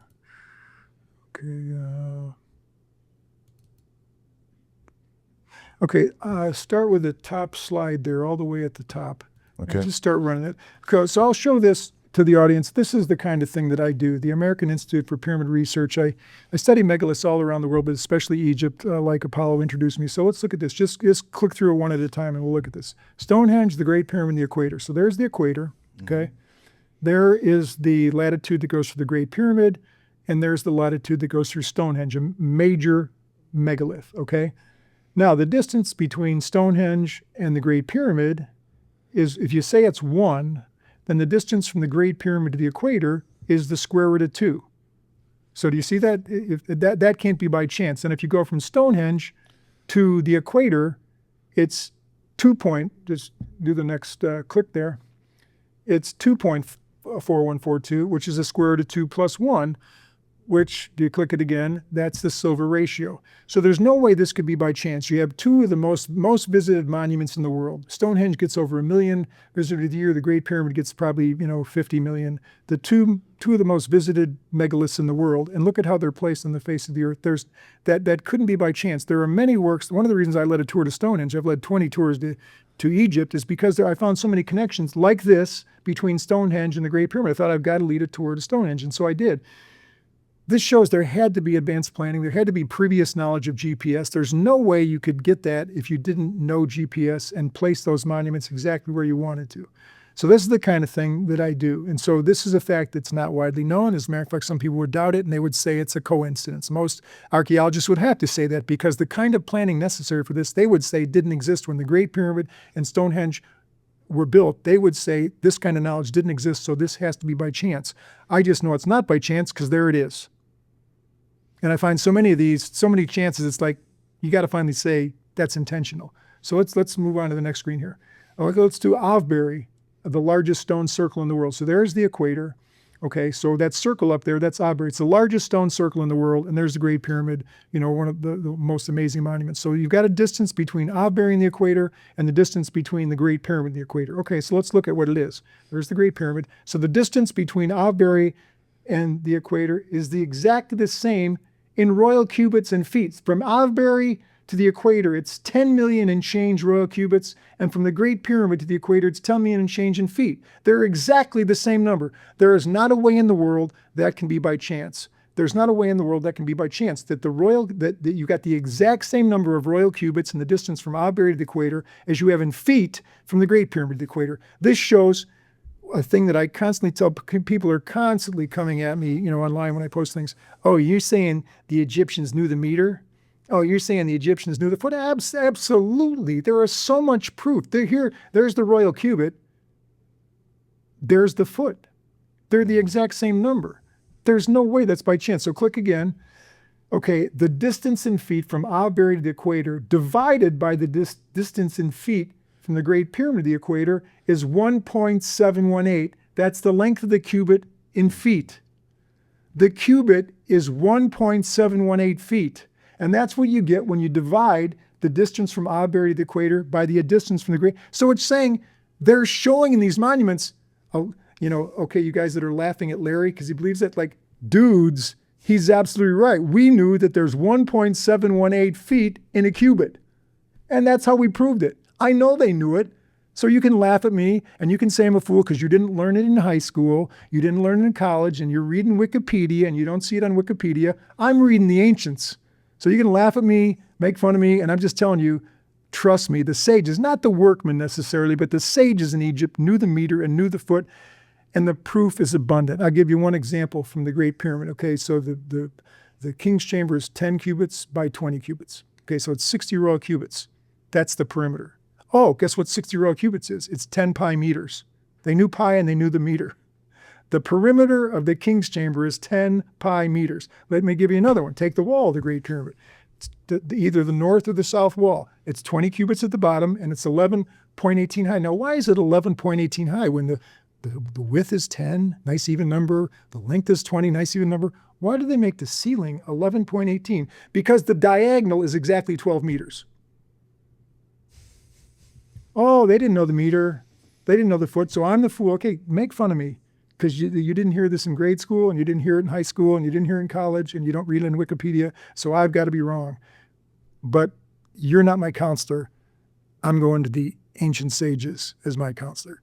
And so I'm telling you, they knew this tells they knew the cubit. So they knew the meter, they knew the cubit, they knew the foot. All right, so this just shows it visually. So you got, just keep striking through this. So you've got the distance, there's the equator right there. And then of course from Avebury, you got a distance down to the equator. From the Great Pyramid, you got a distance down to the equator. And just put it in, nice round numbers here. It's, 10,886,000 royal cubits, 10,886,000 feet. Okay, so you got the same number there. And then the number of feet from Avebury to the equator is 18,700,619, which is, if you do the math on it, if you click the next slide there, it's, if you divide that by the 10,886, it equals 1.718. So that's the number of feet in the cubit. But then if you add both of those and then divide by the Great Pyramid, it's 2.718, which is Euler. That's one of the modern constants. It was only discovered in modern times by Leonhard Euler, 2.718. It's like pi 3.14, phi 1.618, Euler 2.718. So they're saying they knew that. And then the last one here, if you take the number of feet from Avebury to the equator, it's pi times phi divided by e times a million. All right. And then maybe we do this last one. The Great Pyramid is a model of Earth, but it's also, it solves the ancient, could just keep flipping through these. So if you take the height of the Great Pyramid and make it the radius of the circle, it equals the square of the base. So the ancient problem of squaring the circle, which is supposed to be impossible, is solved by the Great Pyramid. If you take the height to be the radius of a circle, the circle has the same circumference as the base perimeter. So you squared the circle, supposedly an insolvable problem in the ancient world. The Great Pyramid solves the conundrum of how to square the circle, which was supposedly an impossible task. Okay, keep going here. So there's the base of the Great Pyramid. And so if you make a circle from that and then put a circle that is the middle up there, it shows the exact proportion between the Earth and the Moon. So you click through that. And a lot of people have recognized that. So if you take the Great Pyramid here, just keep clicking through here, and that is a 43,200th scale model of Earth. Graham Hancock will tell you that. A lot of people will tell you that. So if you take the perimeter of the Great Pyramid in ancient cubits, it's 1,728 ancient cubits. An ancient cubit is 1.76 feet. Okay, so 1.76 feet times that number of cubits equals 3,041 feet. Okay. So multiply 3,041 feet times 43,200, and you get 131 million feet. Okay, so what? We'll divide 131 million by the number of feet in a mile, 5,280, and you get 24,883.2, which is the circumference of the Earth, the polar circumference of the Earth. So the Earth, the Great Pyramid is a 43,200th scale model of planet Earth, and a lot of people have recognized that. So plainly, they knew the shape of the Earth. Now, the Greeks are supposedly ones that figured out the size of the Earth. Oh, guess what, though? The Egyptians are long before the Greeks. How did they know this? Because the ancient world knew this. It was one of the things they knew. It's in monuments all over the place. That was one of the purpose of monuments, and especially big monuments, to show we're going to leave this record forever so people can know we knew the size of the Earth. So they can't say it started with the Greeks, because when they study this, they're going to know we really knew it. Okay, so there it is. It's there for everybody to see. There's plainly a knowledge of the ancient world there. Okay, so the question was why Mexico, ancient Egypt, Asia had the same structures as pyramids. Did they share something? Did they have something in common? Did they share the knowledge? How did they do it? And what's the reason for it? Okay, the next one will begin an answer toward that question. Do the 3168. And this will show another one of my discoveries. So go up to the very first screen there, at the top there. Okay, yeah, click that. So in search of ancient secrets, and so just click through. This is a holy shaft. It's on the Giza Plateau. It's a little bit north of the Khafre Causeway. I'm the one that called it the holy shaft because it's a humble shaft. Nobody knows what it is. Even the archaeologists aren't sure, but it's this humble little shaft that I started playing around with. So just keep clicking through here. So there I am standing by it, and with a couple of my workers there, were taking some measurements on it and stuff. And so I discovered it was the center of a circle. So I want you to just click through. So there's where the holy shaft is. You can see the top of the top view of the Giza Plateau. So just keep clicking through this. So the holy shaft to the right corner, the southeast corner of the Great Pyramid, just keep clicking through, is 504 ancient cubits, and that means the circumference is 3168 ancient cubits. Now listen, hear that number, 3168. It goes right through the middle of the Sphinx on the east. It goes right through the middle of Kenkawis on the south. It touches the eastern corner of the Khafre Pyramid, and it touches the southeast corner of the Great Pyramid. So the four major monuments in the area, that circle touches, and it's 3168 ancient cubits. Okay, so that's a discovery line. So what? What does that mean? Well, let's go through. You'll see what it means. All right, so the Great Pyramid, if you take the perimeter of it, is 31,680 inches. Now notice the similarity in number, 3168 on the pyramid, 3168 in the virtual circle that I discovered on Giza, which might as well be a Great Pyramid, but it's there. So now let's keep clicking. Okay, so if you take the side of the Great Pyramid, it's 7,920 inches. Okay, and so if you square that circle, to keep going, the length of the side of the square would be 7,920. So you have two numbers coming out here. The circumference is 3168. Now let's look at planet Earth compared to the Great Pyramid and the Holy Circle I discovered. Okay, the Earth, the diameter through the center is 7,920 miles. So you've got in the virtual circle I discovered 7,920, in the Great Pyramid 7,920. They're plainly showing we knew the planet Earth. And one more, I think it'll show it here. Oh, if you put a square, I didn't put it on this slide, but if you put a square around the Earth, we didn't there, but if you put a square around the Earth, it's 31,680 miles. So plainly, the virtual circle that I discovered, it's one of my discoveries, and the Great Pyramid, the most visited monument in the world, both give you 3168 and 7920, which are plainly measurements of the Earth. So they knew the size of the Earth. Let's keep going because there's more here. Okay, so just to show you again, these are the four monuments that it touches. You got the 504 ancient cubits, and then the circumference is 3168. Okay, and it goes through, the Great Sphinx, it goes through Kenkawis, and it goes through Khafre, and it goes through the Great Pyramid. Okay, this is Stonehenge. So now let's put Stonehenge on here, another famous monument. Okay, keep going. So if you take the perimeter of the stars and circles, Flinders Petrie measured this. It's 316.8 feet. Flinders Petrie, the greatest measurer. And if you go through the bluestone circles there, it's 50.4. So look at the radius of the Holy Circle is 504. Mm-hmm. That inner radius is, you got the 504. Okay, let's keep going. Let's keep clicking here. Okay, around the Great Pyramid, it's 31,680 inches. And I didn't put it in here, but the top of the Great Pyramid that exists now, it doesn't come to a cap, is 504 inches on the side. So you got 504 through 6. Now let's put planet Earth here. Okay, and like we've already shown, I've already said the square around it is 31,680 miles. You put a square around Earth. And then if you squared the circle of Stonehenge, it has, and you square my holy circle again, it's going to be the 7920. That's the length of the side. And, okay, that's the perimeter of planet Earth, 7920. Okay. And then one more. Okay. So again, Stonehenge, the Great Pyramid, the virtual circle I discovered, but keep going here. What's interesting is they knew the size of planet Earth. That's obvious to me. Sorry, archaeologists, they did. The evidence is there. Let's keep going. Okay. So, yeah, keep going. There's probably, so we already showed this, 7920. Keep going, keep going. I'll probably repeat myself. The Great Pyramid, Stonehenge, and the Holy Circle I discovered all indicate the ancients knew the dimensions of planet Earth. Now look at this. In the Holy Circle, it's in cubits. In Stonehenge, it's in feet. The Earth is in miles. And the Great Pyramid, it's in inches. And the Earth, it's in miles. So this is way beyond chance. We're way, way, way beyond chance here. So I can look at an archaeologist and say, you are wrong to say that they were too stupid at that time to know that the human race at that time didn't have knowledge of the size of the Earth. And I would say, you're wrong. And so this tells me I'm right. Like you're going to go ahead and say I'm a fanatic and it's coincidence, and I'm going to say you're blind. And so we're going to have a disagreement. But I'm going to go away knowing I'm right because you couldn't leave that kind of evidence. Okay, so how did they measure it, the ancient Egyptians?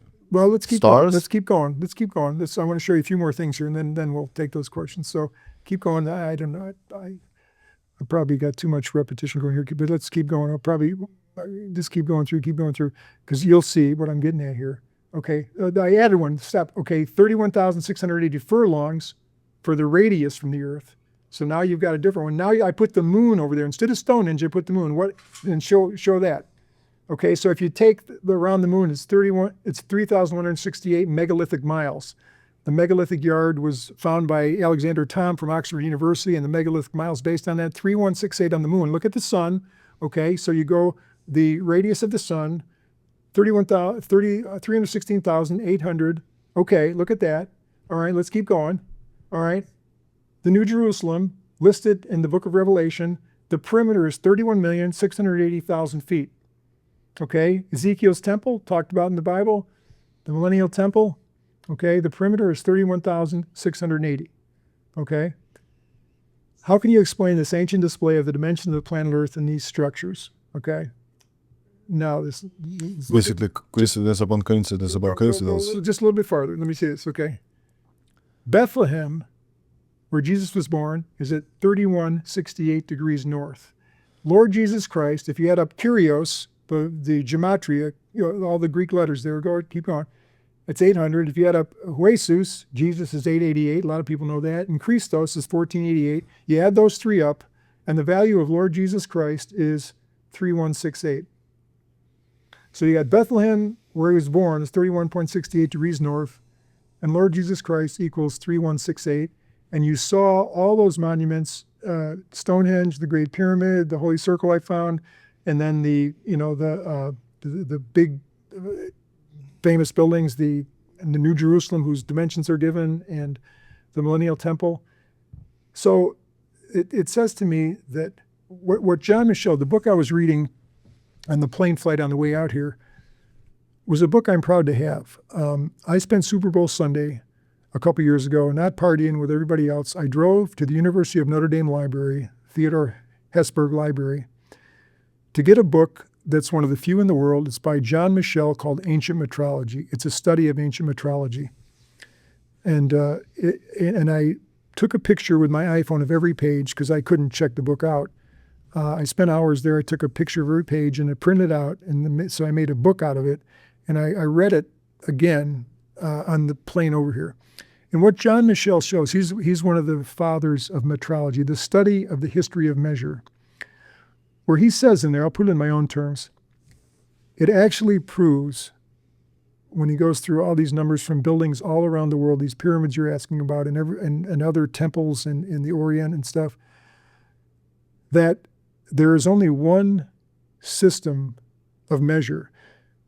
This is absolutely unbelievable, but the metrologist found it out through study that all ancient systems of measure, and I mean all, Persian, Chinese, English, Babylonian, Sumerian, all systems of measure are related by integral values. It's absolutely amazing when you see it. So you didn't learn that in high school. You didn't learn it in college. It's not in Wikipedia, so I'm always called an idiot and a fool and everything else. But John Michel said, and I reread it again this morning before coming here, that it shows that there's only one of two explanations. And he says, Plato says this in the Timaeus too. He says, Plato says the same thing I'm saying. There's only two explanations. Either God did it or a God-connected person. That's the conclusion that Plato draws, and that's the conclusion that John Michel draws. That's the only conclusion the evidence can show. This is one of the most powerful proofs against evolution that there is. If evolution was true, there'd be no relationship between the Babylonian cubit and the Roman cubit. There would be absolutely no relationship. The king's foot was 12 inches long. The king's foot was 13. There'd be no connection, but they're all connected. There's only one explanation, and both Plato and John Michel interpreted it right. And what does the Bible say? Enoch walked with God. There was a man. Enoch, we get the word inch. Anciently, there were no vowels. Enoch is NCH, inch is NCH when they take the vowels out. We get the word inch from Enoch. Inch is the basis of a lot of measuring systems, not just the English foot. Inch is used in a lot of systems. Enoch was the original numberer and the original measurer.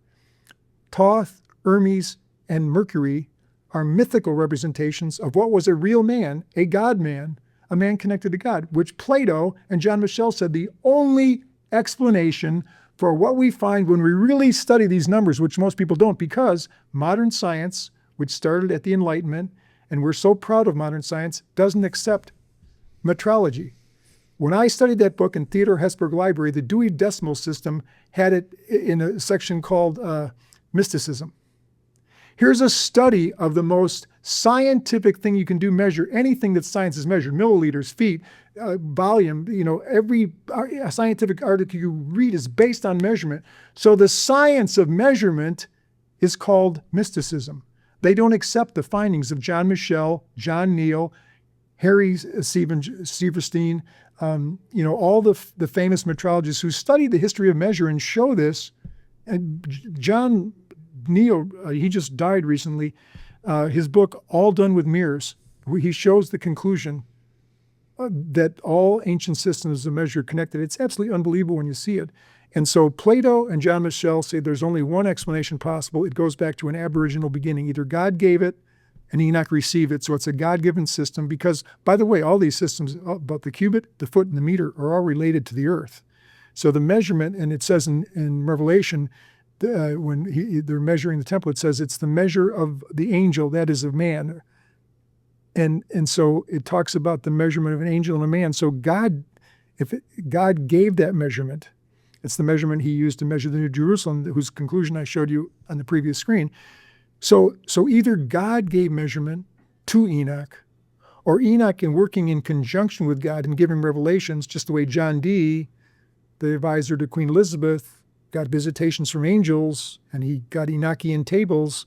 And so we believe that John Dee communicated with angels and got divine knowledge. Okay, so that's what Enoch did. And those are the only two explanations, according to Plato and John Michel. And I accept that. So that to me is that the numbers show in the system, there's no way you could have these results for the world's system of measures if evolution was true. There's not a way in the world. Another profound argument against evolution is the stars. The constellations, Bootes, Leo, Aries, are the same in all ancient cultures. That wouldn't be true if Chinese developed, they'd say, oh, look, there's a rickshaw. There's some chop suey. In America, we'd go, there's a 57 Chevy. Oh, there's an iPhone. There's no way the constellations would be the same in all ancient cultures, except if they had an aboriginal beginning. But that's what we find. The constellations are the same in all. Why? Because they had a single beginning, Enoch. Enoch and Adam named the stars. And then they've tried to put them into a framework where we could remember them, because the stars in Leo don't look like a lion. The stars in Virgo don't look like a woman. Right. The stars in Sagittarius don't look like an archer. Mm-hmm. Those are pictures we put on them to help. Enoch knew that pictures getting into in the future world would be a way to encase the gospel, because the gospel story, Bollinger wrote a book about it. Joseph Seiss wrote a book, Gospel in the Stars, where he shows the gospel message is in those stars. So that argues for an aboriginal beginning to the human race, not an evolutionary beginning. So these are odd, disproofs of evolution, but they are. So you're fighting against Plato and John Michel if you say, well, no, and you can't argue against it. Once you've seen the evidence, you can't unsee it. They're connected by, for instance, some 175 to 176 is one of the common, 24 to 25, 6 to 7. When you see it, the Greek foot is 25 to 24 to the Roman foot, which is to the British foot, 25 to 24. And so these things, which appear to be different measurements, are all resolved, and they're all related. And again, if evolution was true and every king, this guy developed this system of measure, and over here but that's not what we find. We find in our Supreme Court, the scales are everywhere. The scales, why? Because measurement is holy. A pound has to be a pound in Iowa and Maine. Nations have always used their sages to keep track of measure. Measure is a holy thing, and it's always been that way. It's not been, well, we're going to, maybe it'd be about 12 and a half. This king's foot is about 12 and a half inches. The other guy's is 11 and a half. What should we do with it? It's never been that. Never. It's always been that the king's highest advisors, his sages, his magi, are the ones that protected measure and knew that. So, okay, so if the so I'm saying that's partly an answer to your question, that if you look at the measurements of those other pyramids and things, they all fit into this pattern. So there is a plain connection between ancient megaliths of many different kinds on many different continents. It's a connection of measure and number. So I would say that all of this happened between the flood and the Tower of Babel, because if the Bible's true, there was only one language spoken. So if there's only one language, it's a lot easier to communicate things. And and they were capable of sailing, they knew GPS. So these builders went all around the world. So all of these, Karnak, Stonehenge, the Great Pyramid, that was the period of megalithic building.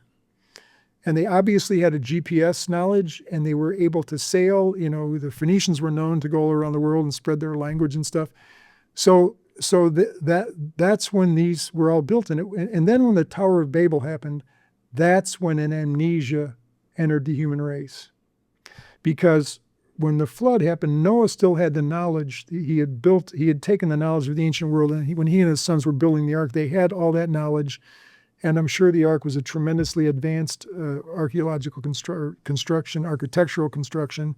And so when they were on a new earth now that's totally, bereft of people and slowly starting to grow, they were able to build knowing all the things they knew. They had all the materials from the ark, and then their descendants did. So there was a very rapid development of the Tower of Babel.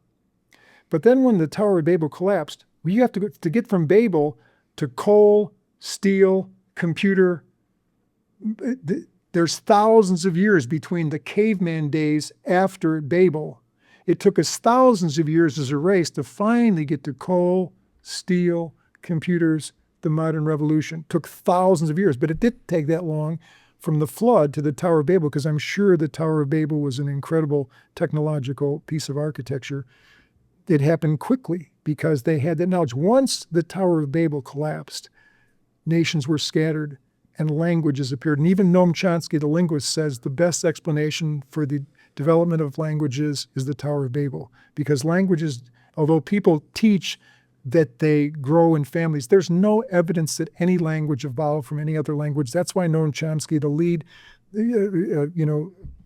person with linguist who's not a Christian or anything and doesn't believe in God, he says the best explanation is the Tower of Babel. He says it tongue-in-cheek because English has syntax and grammar, and languages devolve. Hey, that ain't right. Frankly, my dear, I don't give a damn. Languages devolve. They don't evolve. They start with a set of rules. Why is it wrong to say, he ain't say that? Why is that wrong? Because it goes against grammar. Where did that grammar come from? It's built into the language, and all languages have that. They have rules built in from the beginning. It's like an animal is formed. Like, Darwin said the eye was such a complex thing, he couldn't really explain it with evolution. Well, of course, the eye is a creation.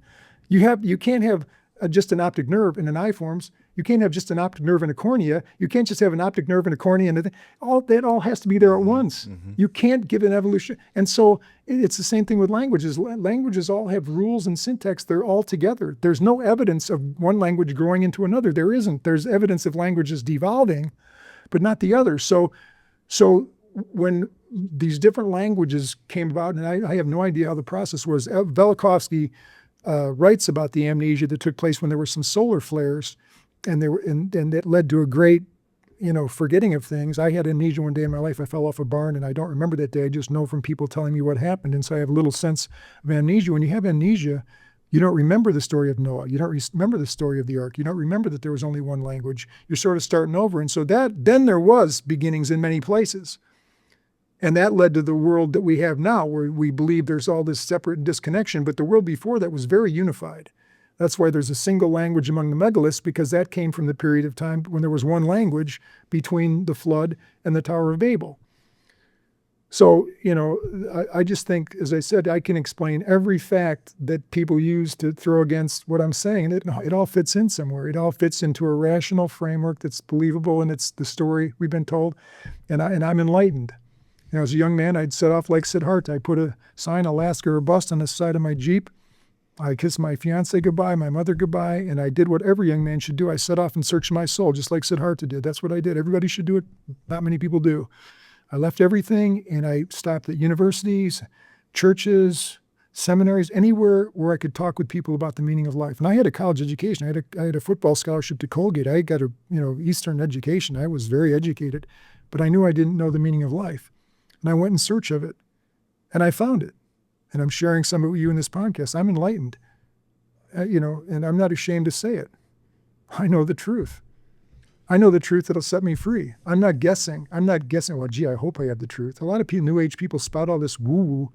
It's like, to me, it's like, what are you talking about? Higher consciousness? What are you talking? Is your consciousness like a 6.7 and he's like a 7.8? How do you know what level your consciousness is? I'm a fallen human being, but I know there's a savior. My consciousness is easy. I'm trusting in somebody else. So. Do you think we live in 2026, or there were decades or even centuries added to the official narrative of history?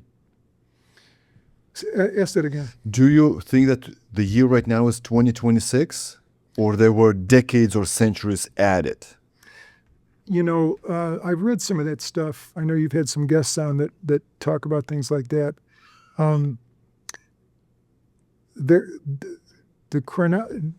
Immanuel Velikovsky wrote a book in the 1950s called Ages in Chaos. He was a student of Freud. He was brilliant. He was a polymath. And Harlow Shapley from Harvard did everything he could to get Doubleday from publishing Velikovsky's books. He showed the disjunct between the Egyptian chronology, for instance, and the biblical chronology. He showed all the ways that these ages were off. So there has been some periods of history that have been misaligned, because when we look back, again, after Babel, there was this amnesia that led us to be separated from a lot of things. So we had to kind of recover it, just the way I've learned what happened today. I had amnesia by talking to people about what happened that day. So I'm piecing it together. You can piece it together. And so the histories we have are largely true. And these people that say, well, we've been taught the wrong history, I taught world history. Which part of world history have we been hoodwinked? Did the Romans not really exist? Did the Greeks not really exist? Did the Persians not really exist? It's like, which part of history are you talking about that we've been hoodwinked? You want to, and even the part of the history of the Anunnaki, I can handle that. There were giants on the earth. It's plain. The Bible says so. There's evidence of it. That's just part of history. It's just not taught in schools. That part of history isn't taught in schools. But what part of the present, okay, conspiracies. Okay, well, the Masons did the Illuminati did something, the Rothschild family did. Yeah, all that's true. But those are histories I believe too, because those are history. You can study the history of the Bilderbergers. You can study the history of the Illuminati. You can study the history of the Anunnaki. You can study these histories, and just because they're not taught in your world history class doesn't mean they're not histories. You can just yourself synthesize it then. In other words, no one. Which thing are you telling me is hidden? So I'm saying that no, you can plainly trace in years.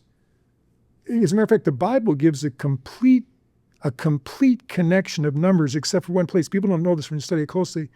It's the distance from Terah to Abraham. The Bible leaves a question mark. And just like he's the father of three religions, Jewish, Islam, Christianity, the father of the faithful, Abraham, you got to accept a chronology by faith, because the number of years from Adam to the flood is given at 1656. You add the age of the patriarchs, 1656, and you can go from Jesus back. You can trace everything in the Bible, except for the gap is between Terah and Abram. I've done a complete study. I can show you this. So the Bible puts the little question mark at you've got to have faith. The father of the faithful, Abraham, because there's not a complete chronology in the Bible close to it. So, but we're calling this, 2026. Yes, you can trace every single year from this year back to the 15th of Tiberius, which is the date given in the New Testament. The date of Jesus' birth is in question. Is it 2 BC? Is it 4 BC? So you can't date from that, because that's a questionable date. That's not fixed by history, because there's disagreements. But there's not disagreements about like the 15th of Tiberius, very much. And so the point is, yes, you can count every year between where we are now and the past. There has been no years that were lost. There was attempts by the Jews to try and get a different Messiah than Jesus. They reconfigured the calendar. They didn't want Jesus to be the Messiah, so they reconfigured the Jewish calendar, and that can be shown. But that was when we caught. We know they did that. And so the point is, no, you can't show me a year that's been lost since Jesus' general time frame to ours. Now, from Jesus back to Adam, if you accept the Bible, you can get to 2348 BC, which is 1656 from Adam, because the years are all there. You can get from Adam to Noah 1656 years. And so then, and you can get from, the Bible says 480 years from, the fourth year of Solomon to the Exodus. So we've got that as a tight figure. So you just have to get from the flood to Solomon, and that's pretty tight. So the point is, you can get almost all of it, So as a historian, can you answer me this question? Are there any wars where the bad guys won? Well, when Joshua knelt to the power in Joshua 1 and said, it was basically Jesus that appeared to him, but he didn't. He said, "Are you for us or for our enemies?" So he asked the question similar to yours. Are we the good guys or the bad guys? And Jesus said to him, no. So for what I would interpret your question, there aren't, okay, you're looking at it wrong to think there are good guys and bad guys. Are you for us or for our enemies? That's what Joshua asked Jesus. Are you for us or for our enemies? Are you for Trump or Biden? Come on, tell us what you are. She said, you don't understand me if you ask that question. But the history tells us Napoleon was a bad guy. We defeated him, right? So let's say. Who's we? Russians defeated him in the 19th century, right? You're going to have a hard time. If Napoleon's evil, everybody's evil. You're going to have a hard time. Okay, Nazis, Hitler. You know, The Alliance defeated the Nazis. yeah. Vietnam War, who won the war? Korean War, Nobody. who won the war? Nobody. Nobody won either one. Iraq War. Well, What's written in the history books? Well, the history books are written by the winners. Bingo. That's what I'm trying to tell you. Yeah. That the winners, the ones who win, they write the books. Yeah, yeah. So always the good guys win because the good guys that won, they write the books. Yeah. So how can we trust the science then, the history? Well, there's enough, literary stuff from just common people and scribes. In modern times, even poor people can write diaries. In the ancient past, serfs and slaves didn't write diaries, but in more modern times you can. So, at least going back, hundreds of years, that you can find sources apart from the winners that verify these dates. But, like 539 BC, October 12th, that's the day that Cyrus, stormed Babylon. That's a known date. 1492, Columbus discovered America, October 12th. That's a known date. So, we have known dates that we can trace back, and I'd like to see someone make the case. Okay, so what are you saying was missing? Because you got to be able to make a case. If you're saying that, you got to show me. Then, well, they did this, but really they had these 16 years. So this happened here. Show me that. Until you can show me that, I'm saying no. We have a fairly tight history. When you look at the Pliny and different authors that wrote in the past, it's hard to have someone have hoodwinked all of us and had a history come in there we don't know about. But I'll tell you this. Why don't we go to let's see the Apollo podcast, because this will get into. Are we? And by the way, how are we in time? We're good. Okay. 90 minutes in. Okay. So my question in regards to the last time was, so Jesus Christ was born 2,000 years ago, right? He said, when I come back, this and this and this will happen. And we're still waiting for him. We're still waiting for 2,000 years. Why? Why so long? Okay, I can explain that. Please. Yeah. But I wonder if we could do this. Put it on the table. Okay, why 2,000 years? I'm writing it down. Okay. I'm not running from it, but I'd rather go through this slide deck. Okay. And then answer it. Okay, cool. Let's go. Okay, so you can see In Search of Ancient Secrets, Apollo Original. Egyptian wonders mentioned in the Bible. Okay, so Jeremiah 32. The Lord of hosts is his name, great in counsel and mighty in deed, whose eyes are open to all the ways of the sons of men, giving to everyone according to his ways and according to the fruit of his deeds, who has set signs and wonders in the land of Egypt even to this day. So here's the Bible saying, okay, so here's the mysterious staircase. This is one of the greatest mysteries in Egypt. I have studied this staircase, and I think I've really solved it. I've written a chapter in a book about it. I've got a long video on YouTube about it. And why am I led to believe that? Because the Bible just told me that there are wonders that God placed in Egypt. I just read that. And that's one of them. Mm-hmm. Okay? All right. And that so I could talk about that one, but I got a video out on Facebook today dealing with that. Then let's just read the next one too. Isaiah 19, 20. There will be an altar to the Lord in the midst of the land of Egypt, and a pillar to the Lord near its border. It will become a sign and a witness to the Lord of hosts in the land of Egypt. Now look at this. This is saying that in this polytheistic, false, religious, idolatrous, stupid system of hieroglyphs and pharaohs and stuff, that God is going to put a sign and a witness of himself. So somehow in these mysteries of Egypt, this idolatrous, polytheistic, these gods, these crazy gods of Egypt, it will become a sign and a wonder to the Lord of hosts. So something in Egypt is going to honor God. This scripture has been called the Great Pyramid Scripture because when you add up the numeric value of all of those letters in Isaiah 19:20, it's the number of inches that are in the Great Pyramid. It's the height of in inches of the Great Pyramid. And the look at this. Here's a conundrum. It's going to be in the midst of the land of Egypt, but at its border. Now, how can something be in the midst of this table? So let's move this glass of water to the midst of the table. But my coffee's over at the border, at the edge. How can something be both in the midst and the border? So here's a conundrum that the Great Pyramid solves. Giza means border.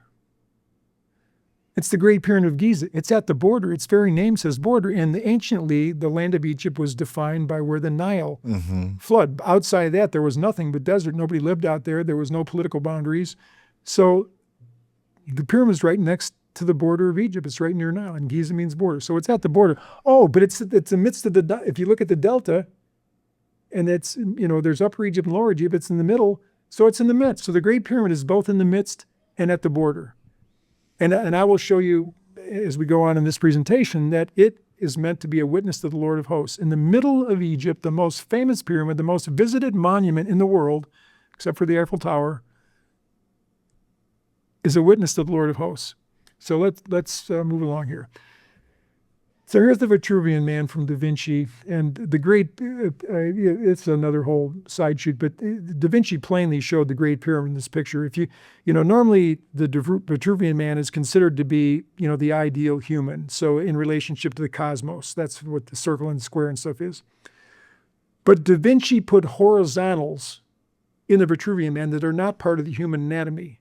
And it just so happened that he put all the horizontals exactly where there were passages in the Great Pyramid. Because Alan Green found a 51.84 degree angle here and realized that's the slope angle of the Great Pyramid and showed where the Great Pyramid is meant to be superimposed on the Vitruvian Man, because Da Vinci plainly meant it, because I don't have a horizontal in my chest here, nor do you, but the Vitruvian Man, the ideal man, does. There's a horizontal across his belly button. I don't have a horizontal across my belly button. But the Vitruvian Man, the ideal man, does. Da Vinci put horizontals everywhere there were chambers in the Great Pyramid. So keep going here. So there's the way you lay it over there. So Da Vinci plainly knew he had access to the Vatican and also it went to Cairo. There's evidence that he did. He obviously knew the Great Pyramid, and it's one of the things he hid. Da Vinci always hid things in all his works of art. A lot of stories I could tell about that. Okay, so there's the Great Pyramid. Okay, now, what about the Great Void that the muon scans team, the Scan Pyramids team discovered in 2017? Okay, well, guess what? Where that is, there's a horizontal in the Vitruvian Man. So we just found it in 2017. In 2023, they had a press conference because the smaller void, they put an endoscopic camera through the original entrance, and they found the smaller void was there.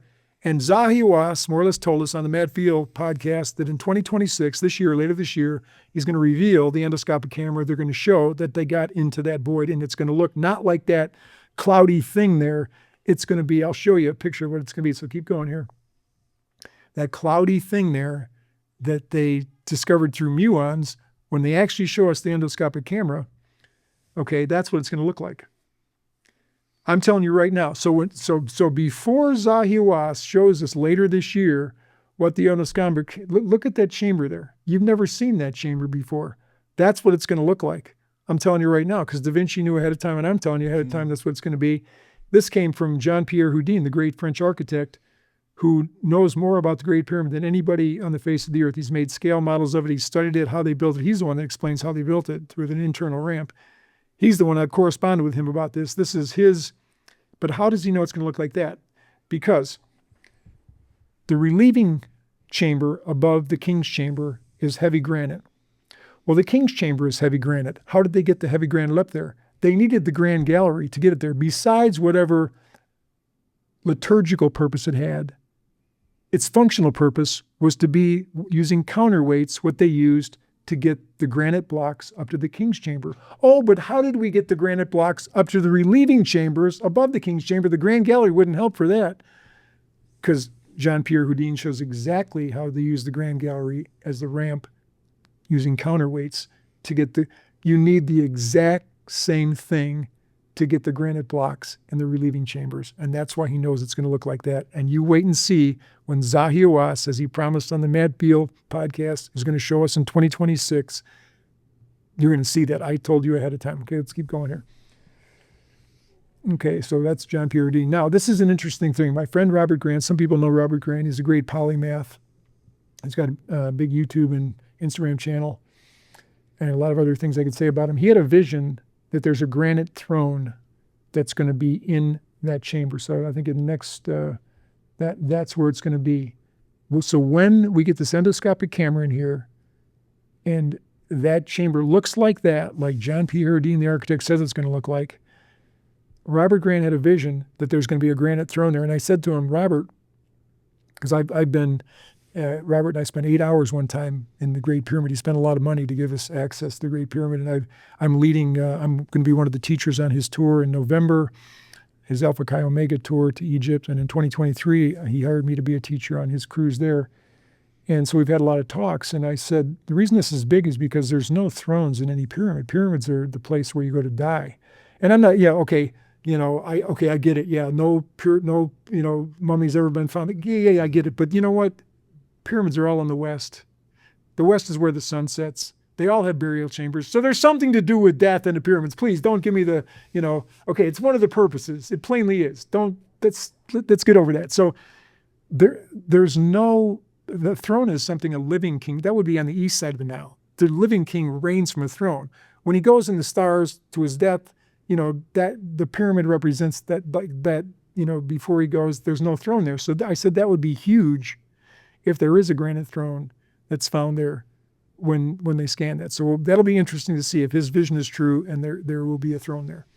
Okay, so the not-so-secret theology of Egypt. So what I'm saying is this. So I just showed you the Great Pyramid. So if the Great Pyramid is this great monument of Egypt, then we would think that the Egyptian theology would plainly be revealed in the Great Pyramid. The Great Pyramid is the greatest work of that civilization, hands down, unquestionable. So let's look at a few of the components of the Egyptian religion and then see if we find them in the Great Pyramid. So here we go. So you get the Ka, the two raised arms, so the self, consciousness, okay, we get that. And the mummy, so just keep flicking through. These are some ideas. Ba, which is the human-headed bird. It's the soul apart from the body. It required food. It lived after death. So these are ideas in the Egyptian religion. And it went to the judgment of Osiris. Okay, so here's the papyrus of the judgment scene. You've got your heart being weighed against the feather of truth. You've got Thoth recording it. You've got Osiris sitting on the judgment throne. You've got Anubis, weighing the heart. So that's the judgment. That's part of the theology of Egypt, okay? The judgment of Osiris, the Ba and the Ka. Okay, let's just keep going through this. If successful, it still had to open the mouth. So if you successfully passed the judgment of Osiris, you still had to have your mouth open. You still had to go through the opening of the mouth ceremony. Why? Well, that's just part of their religion, okay? That's whatever. Seems kind of dumb. It seems like you made it to heaven. It's over. But no, you still got to go through that. It could then return to the mummy. So now you've successfully had your mouth open, whatever that means. Okay, now you can go back to the mummy. Okay, so there we go. So the Ba returns to the mummy. Great, this is, okay, the future life. Number one, most simply, the future life, continued existence of the soul in the tomb and about the cemetery, thus the need for food offerings. So one future life is you're just going to hang around the tomb when your mummy comes out and you're there. And so it's a good thing they left food for you because now you can eat it. Okay, there's some Egyptian theology. Here's some more. The Osirian judgment. You proclaimed your innocence through the negative confession. There were 41 I have not wounded the innocent. I have not dealt money at usury. I have not, raided the poor. So you say your 41 negative confessions. Your heart was weighed. Your reward is the heavenly Nile, the Milky Way, farming and gaming.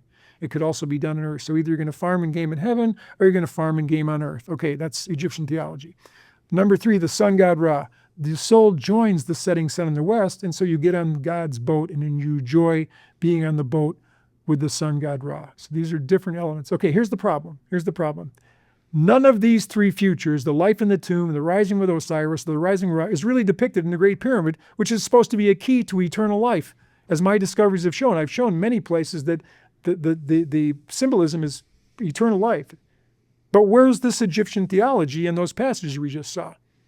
So keep going here. So there's the Great Pyramid, the first ascending passage, the Grand Gallery, the King's Chamber. I've never seen one Egyptologist take the elements we just saw of Egyptian theology and say how they fit that passage system. Not one. There's not one in existence that I know of. They say that the air shafts out of the king's and queen's chamber, especially the king's chamber, were the ways Iowa says they're like channels that the pharaoh would go out to take his place among the stars. Okay, so that's fine, but that's just the air shafts. So let's keep going here, except possibly the air shafts. I just said that in its connection to Osiris. So there the air shafts do point to Osiris. On the one side they point to Al-Nitak in Orion, the Orion constellation, and the other way they point to one of the North stars. What are all the other passages here for if this is to tell us about the theology of eternity? What's the Grand Gallery for? What's the Queen's Chamber for? What's the King's Chamber for? What's the Descending Passage for? What's the Subterranean Chamber for? Okay, so let's keep moving here. Here are some of the names of the Great Pyramid passages according to the Egyptian Book of the Dead. So let's look at, so you've got to keep flicking through here. So we've got the descent, the chamber of ordeal, the hidden lintel, the hall of truth and darkness, the hall of truth and light, the double hall of truth, the passage of the veil, the chamber of the open tomb of resurrection, and basically the new earth or regeneration. All right. So, and then you've got the passage to the Queen's chamber, which is the regenerated soul, crossing of the pure bonds of life. Every one of these fits a theology we are all mostly familiar with. Every one of those passages, while it doesn't fit Egyptian theology, it fits, and that's traditional Christianity.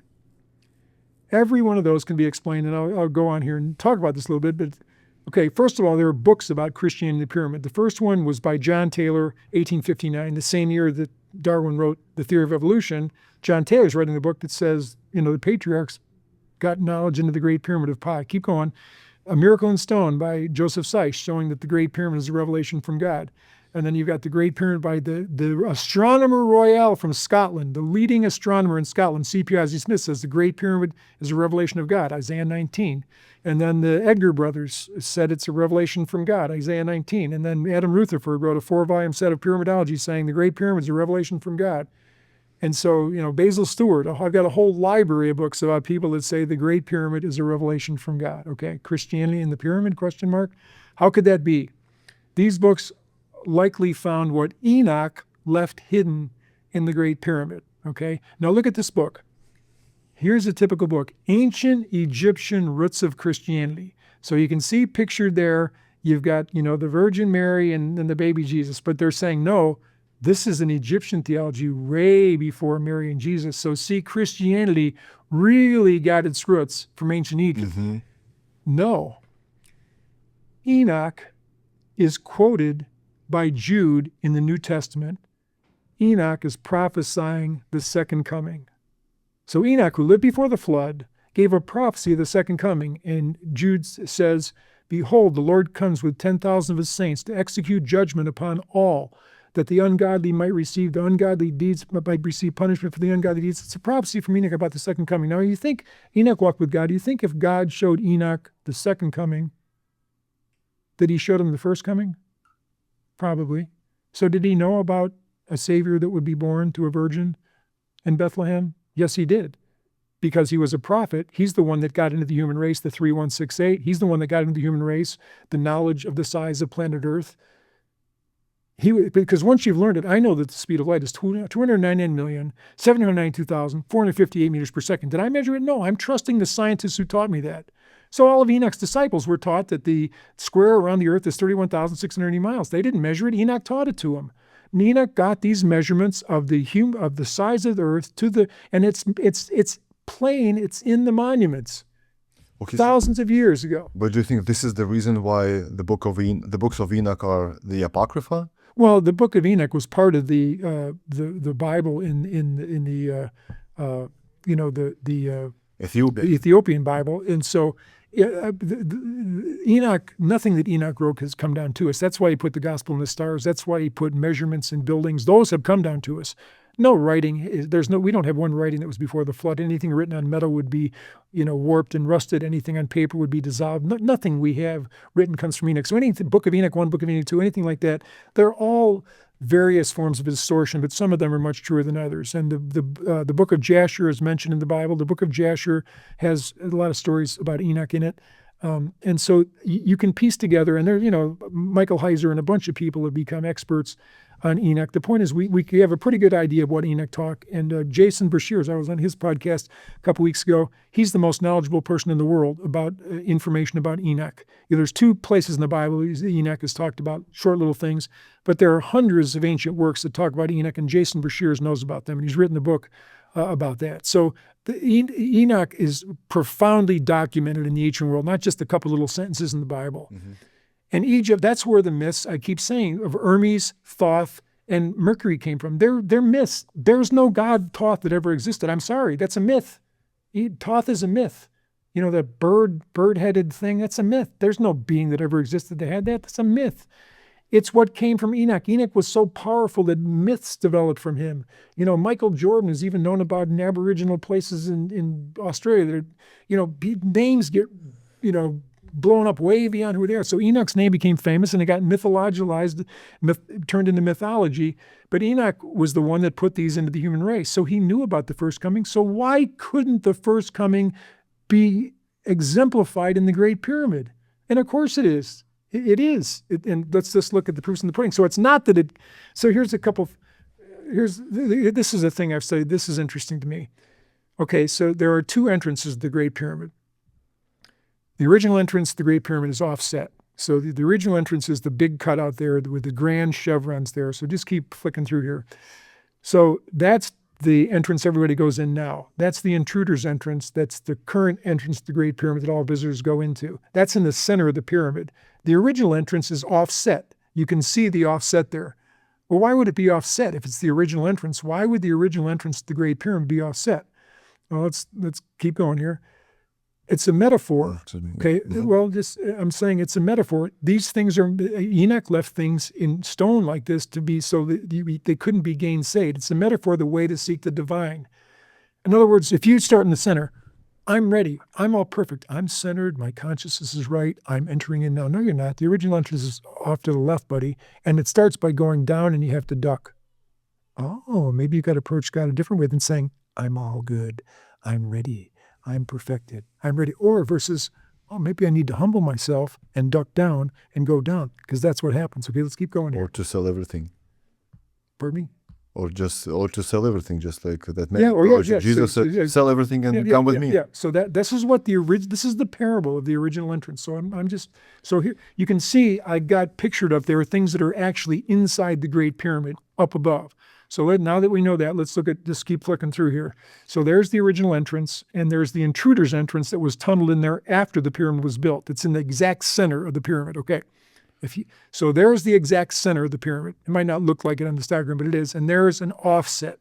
Okay, now it's interesting to me so there's the first ascending passage. There's the Grand Gallery. They're all offset. So while you're going up in the Grand Gallery, which is pictured in the picture there, you're still offset. Okay, but you're still now you've gotten out of because after you go down and you duck and then you go on the first ascending passage, which is the Jewish dispensation, you're going up, but it's dark. Then when you get to the Grand Gallery picture there, it's a 28-foot high ceiling. It's like, oh, well, that's the point. That's the resurrection. We'll talk about that in a minute. So you're still offset though, but you're headed up. You're headed up. Okay, keep going here. So then there's the antechamber, and then after the antechamber, you're in the king's chamber, and the sarcophagus is exactly in the center. So what you have to do to get to the center is you go off center all the way through the passages. You go through you got to duck now again and go through the antechamber. Now you're in the king's chamber, but now you have to turn to the west and walk to the coffer. And now you are in the center of the pyramid, but you've paid the price. You paid the price. You duck down the subterranean chamber. You duck down the first ascending passage. You got the uplift of the Grand Gallery. Then you had to go through the antechamber of the last plagues. And now you're here. Oh, but you still have to walk over to the empty sarcophagus. And now you are at the center. But not because you started at the center, because you thought you were perfect and you should just be accepted in heaven. You paid the price, walked over, and there you are. So it's a parable. So I've got a question mark there. So here's the parable. Anciently, the connection of the macrocosm and the microcosm, the 6 and the 5, there's a common side there. joining the microcosm, of course, being earth, the macrocosm being heaven. So this is God and man, heaven and earth. It's the microcosm and the macrocosm. And the joined side says there's a way to do it. There's a way to join heaven and earth. There's a way that God can find man. And what I found, I had Robert Grant draw perfectly this construction, a pentagon and a hexagon with a joined side. He drew it through the flower of life, so he got it exactly right. And when you put it, just keep going here. So that's the joined side. It's the common to the microcosm and the Now the offset, it's interesting to me, it's 7.29 meters, and the fine structure constant is 0.00729. So there's a connection there. The fine structure constant being the connection between matter and energy, that between being on Earth and going to heaven. It's that distance is, we're talking about that here. Okay, so you go across. Okay, now. So in a nutshell, the meaning of the offset entrance to the Great Pyramid has something to do with the connection of heaven and earth, God and man, and thus the meaning of life. Okay, because it's the connection of the macrocosm and microcosm, and I'll show you how. Just keep going here. Okay, so again, the base of the Great. If you put the base of the Great Pyramid down there, and lay this construction, Robert Grant drew this for me based on the flower of life. So it's a perfectly constructed joined hexagon and pentagon, which anciently is a symbol for the connection of the macrocosm and the microcosm. Okay, look at this. Those go to the two ends of the Great Pyramid. That's where the intruder's entrance is, where that diamond is. Mm-hmm. And the next one is where the original entrance is. The original entrance is on the joint side of the macrocosm and the microcosm at the exact same ratio there, saying, you want to join heaven and earth? You want to connect with heaven? You want God and man to get together? Then start offset. Recognize you're imperfect. Did you ever yell at your wife? Did you ever think about stealing a pencil from work? Did you ever cheat somebody? Have you ever said a bad word? Have you ever lost your temper? Come on, all you higher consciousness people and all your woo-woo about all you got, all you blah, blah, blah. Come on. Recognize that we need to humble ourselves and say, you know what? I've made some mistakes. Yeah, I'm trying to grow my consciousness, but if I'm honest, I still hold some grudges. I still, come on, let's be honest. That's what it says to me. You've got to start offset. You're imperfect. Recognize your imperfection, and we can work with you. And you start by going down, ducking. That's how you enter at the original entrance. Whereas the intruder's entrance is bigger than your ceiling here. When you walk into the Great Pyramid, the way all visitors go, it's like, oh yeah, I don't have to duck. I can, right in the middle, I'm good, So I think that's the parable right at the beginning of the pyramid. Okay, so now let's look at this theology I talked about. Okay, so just keep flicking through this. So there's the original entrance. So there's the original entrance. So you start by heading down, a downward course, fallen nature, original sin. But there's a point at which it breaks off and goes upward, first through a narrow passage, then through the Grand Gallery, and now you're up at the top. So there is a way up. That's what's being said here. There is a way up. There's a way down, but there's a way up, okay? So keep going here. So the first passage is, while you're headed up, it's dark and you're ducking. I'm suggesting that's the Jewish dispensation, the time from the Exodus until Christ's resurrection. But then at Christ's resurrection, you've got this uplifting Grand Gallery, this huge, so the 2,000 years of Pisces, the Christian era, whatever, that's that, okay? Now, what's very interesting is at that point right there, just keep clicking, there are two granite plugs. It's the only part of the pyramid that has granite except for the king's chamber. All of the lower part of the pyramid is limestone, the common stone, except for that point. That's the law. The law was the color of the law that the tablets Moses received are the same color as Revelation 4 shows the throne room of God. So you've got the law, which it says in Romans 7 is holy and spiritual, but the law prevents anyone from going to heaven. Have you never stolen? Have you never committed adultery? Remember, Jesus said, if you lust after a woman in your mind, you've committed adultery. Mm-hmm. Have you ever put anything before God? Everybody's broken the Ten Commandments. Thou shalt not steal, thou shalt not kill. Okay, so it's absolutely impossible to make it to heaven. You can't enter. It's impossible. So when people first came into the Great Pyramid, that was covered over. There was a hidden lintel, if you remember the name that it said in the Egyptian names, was called the hidden lintel. People didn't even know that the upward passages exist. It would just been like the ceiling. You just would have seen the ceiling above you all the way. You would have just gone all the way down to the subterranean chamber. Oh, that's interesting. Let's go back out. All you would have known was death and down.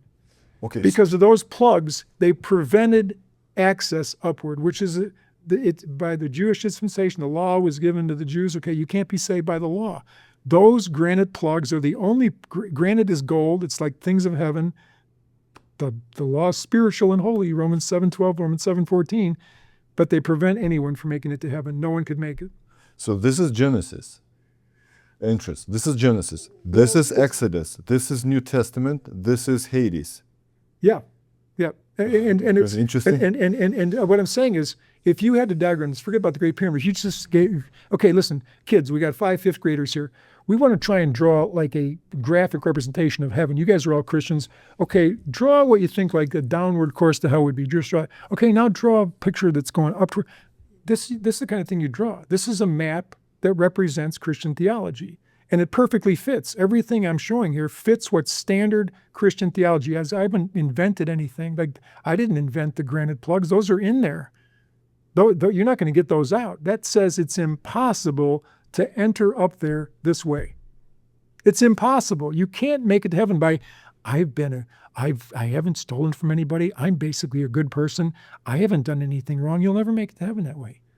You know, who do you think you are? Who do you think you are? So how did we get up there then? Because Alma Mound, when he dug that, not the original passage, the intruder's entrance, they dug past those stones and dug into the first ascending passage and intruder's way. So the way that everybody gets into the king's chamber that goes today, everybody bypasses those granite plugs because the intruder's entrance goes around them and you enter going up after the granite plugs. So it's saying, okay, we're symbolically showing you can't make it to heaven through the law. But now that you know that, we're going to let you into this passage so you can head up. But just remember, you can't make it by being good. Okay. But this place, let's say, okay, so this is Exodus, this is the law. Well, if you go farther, because I get into what you're saying farther. This just click through. We'll go into what you're saying. Keep clicking. You'll see. Okay, so the granite plugs, and that's granite up there. Okay, so I already said that. Just keep going here. Okay, now that goes horizontal. It's almost like the time frame's going this way, but that's like parenthetical. The Queen's Chamber is so what it represents. You see, I've got the cross there. I'll show you how that represents the resurrection. Besides the uplifted ceiling, Jesus won the new earth. Now, the earth we live on now has got pollution. It's got wars, it's got prejudice, it's got global warming, it's got oceans that are dying. But Jesus, when he died on the cross, he's the second Adam. He procured Eden to be made right. So parenthetically, the earth made new has already been won. It's like it's horizontal. The Queen's Chamber is saying the earth is going to be made new. The New Jerusalem is there, but it's not there yet. It's not there yet. Mm-hmm. Jesus won it, so it's a holding vault. So I'm just saying this fits the theology that Jesus' victory was a victory that defeated Satan, the god of this world, and assures us that the earth made new will be there. But we don't see it yet. It's there, but the Queen's Chamber is unfinished. And some people speculate as to why. Because it's just saying that at the point of the resurrection, Jesus won the new earth, but we still have to go this way. So keep flicking through here. I don't know what I've got here, but okay, so there is a time of tribulation. So after the Grand Gallery, you have the 2,000 years of Christianity. Before the second coming, almost every tradition has the time of Jacob's trouble, the time of trouble, the 7 last plagues. There's plainly some kind of conflagration before the second coming. That's what's pictured in the antechamber. You have to duck down again. After walking up the 1,800 feet of the Grand Gallery, 28-foot high ceiling, you now have to duck down again before you get in there. That's a symbolism of the 7 last plagues, the final tribulation, the time of Jacob's trouble. A lot of names are given for it. And it's been a single floor line all the way from the descending passage there's a single floor line. Now you have to take a great step. Where that man is pictured, where the top red circle is, you have to step up. So it's like the final group of Christians are being called to get ready for those 7 plagues where most people on the earth will be killed. Like just all the terrible things that are talked about in the book of Revelation. It's going to be a terrible time, but the 144,000 come through those time of tribulation and they're given great reward. Okay, so let's just keep flicking through. I'm just saying this fits. Okay, what about the new? But one more thing. So you said this is Genesis. This is Exodus. That's Genesis. Keep going. Those questions. Trust me, we're going to get to it. I put this together a long time ago. I didn't do this specifically for your show, but you'll see. Keep going. Just keep going through. Keep going through. You'll get to the point. Okay, keep going. Keep going. Keep going. Keep going. This looks like a repeat of the other slide. I probably should have cleaned this up. Yeah, this is just a repeat. I'm sorry. Yeah. Keep going. Yeah, jump ahead to the next one. This one. Okay, what about the new void chamber? Let's go there. Okay, so that's the new void chamber right there. Okay, how does that fit into Christian theology? So I first wondered, because everything, and we'll still look at the chronology, it's still coming there to answer the questions you're asking about the Exodus, Genesis, and that stuff. You'll see that. But I stressed about that because I thought, well, I've always thought that the best explanation for the passages in the Great Pyramid is Christian theology because everything fits. Oh, but what about this year? Zahiwas telling Matt Beal he's going to reveal, this. That's what he was talking about. He didn't say he's going to reveal that. How does that fit Christian theology? And then I got to thinking, the Grand Gallery is the human history of the church. It's a grand time because we know the gospel, But the history we have is the history of Luther and Calvin and the history of, battles between distant denominations. But what history were the angels writing? We can read a human history of Martin Luther. We can read about the different wars that took place among Christianity during this time. We can read about, the Morning Star of the Reformation, John Wycliffe. We can read about, John Knox. We can read about Calvin. But what were the angels writing? What is the divine perspective on this? Did God condone when Calvin signed the death decree of Michael Servetus because he didn't believe in the Trinity? Did God like it when John Calvin in Geneva signed the death decree? Kill that man. He's a heretic. He doesn't believe in the Trinity. Kill him. Did God approve of that? So what this new chamber represents is there is a divine perspective on human behavior in which true justice will be meted out.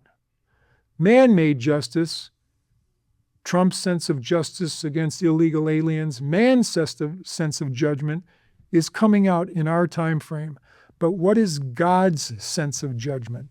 That's what the revelation of this chamber says. And it says to me that the kind of things we're seeing in social media where there's talk about, these brutish powers in government and there's recognition of, selling of babies and all this stuff. It's going to be a time where people are going to realize I can't necessarily bank on the authorities. I need some other source to evaluate right and wrong. God help me. It says to me that when that's revealed, and you trust my words, I'm saying something that hasn't happened yet. We haven't seen that revealed yet. I'm saying it's going to happen this year. You're going to see it from Zahiwas. And when those chambers are revealed, that's going to be a signal that something's going to happen in the world more fully.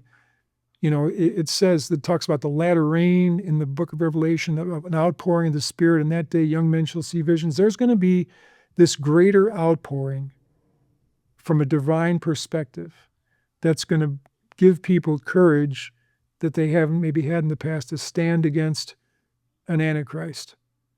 The kind of thing that anointed Shadrach, Meshach, and Abednego. That's what that says to me. So even this new chamber, which hasn't been revealed yet, to me, fits Christian theology. And it's being exposed to the world will be a reminder that there are these prophecies in the Bible about the Holy Spirit being poured out in abundant ways before, the tribulation, that the divine perspective. So that's, again, so even that I think fits. Now, here's where we get into the things you were asking about. The books that I showed you of people who studied the Great Pyramid, I'm not like a Lone Ranger, there's a whole history of this. said that an inch equals a year in the Great Pyramid. So we can, the reason that point is the Exodus that you're asking about, the reason it's the resurrection, because inch for a year, it really does. So let's look at it. Okay, so here we go. So if you take the entrance to there, from the time the Great Pyramid was built to the Exodus is the number of inches from the entrance to there. From the Exodus point to the resurrection, the number of inches from the Exodus to Christ being crucified, you've got that number of inches. Then from that to the up to the, you've got Christ's death to the tribulation. We know there's roughly 2,000 years since the cross till now, and there's roughly 2,000 inches there. So I'm not showing the exact numbers. I'm just saying that's very close. Mm-hmm. So depending on where you say that, that's why I avoid putting exact numbers, because there's questions about the actual chronology. Mm-hmm. And there's questions about, do you start it from here or here? You get 28 inches if you do it from here. You get 26 if you do it from there. So the point is, the numbers are close. They're plainly close to these things conceptually in a line drawing, symbolizing a upward passage, but in the dark, which is the time of the Jewish dispensation when they didn't have a savior yet, but they had these laws. So they were sort of headed toward heaven, but imperfectly in the darkness, totally symbolized by the first ascending passage, because you have to duck, it's dark, but you're going up.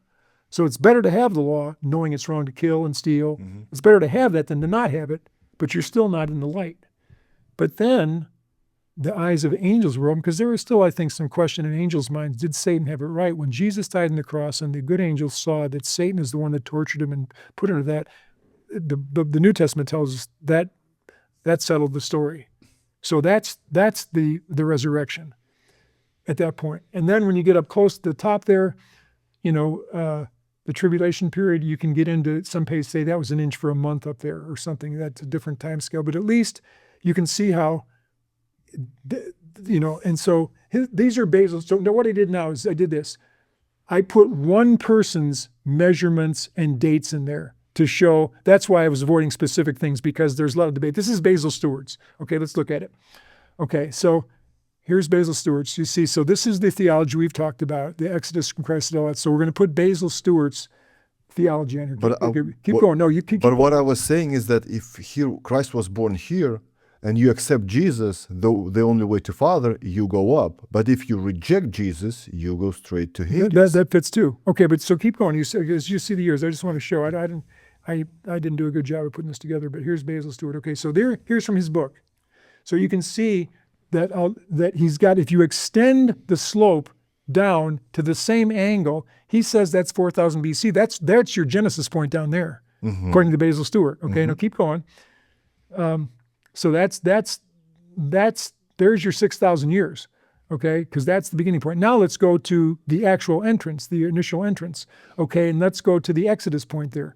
1486 BC, that's a very common date given for the Exodus. And when you take the number of inches from the original entrance to the Exodus point, it matches that, okay? Then, so you go to where the resurrection point is there, mm-hmm. and you can see he says there's 4 BC for his birth and 30 AD for the cross. And I'll show you a close-up of that in a second. And then you have, up at the top there, you've got the final tribulation. Some say the great step is 1844, but that's, that shows that's the number of years. And so you could be in 1900, 2000, so we're roughly in the time period there. But I want to show you this now. So there, we're going to do a close-up of that section right there, okay? We're going to do a close-up of that section. So here's a close-up of that section, okay? So so there's the birth right there. And so to the resurrection, that's 33.5 inches. So the birth is September 29, 2 BC. And so if you take a vertical there, to the resurrection point, which is April 3rd of 33 AD. So you got the 33.5 inches. If you go across from the birth over there, that's 30 inches. So then that crosses there, that's his baptism. So you have the birth, the baptism and the resurrection of Christ in the close-up.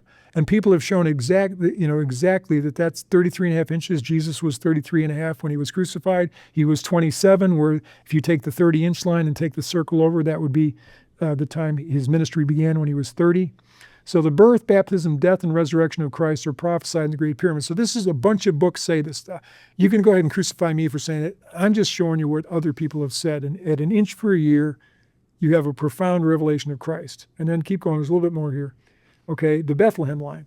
So the upward passage system, both in the Grand Gallery and the first ascending passage, is 26 degrees, 18 minutes. I've measured it before. I had my guys measure it one time.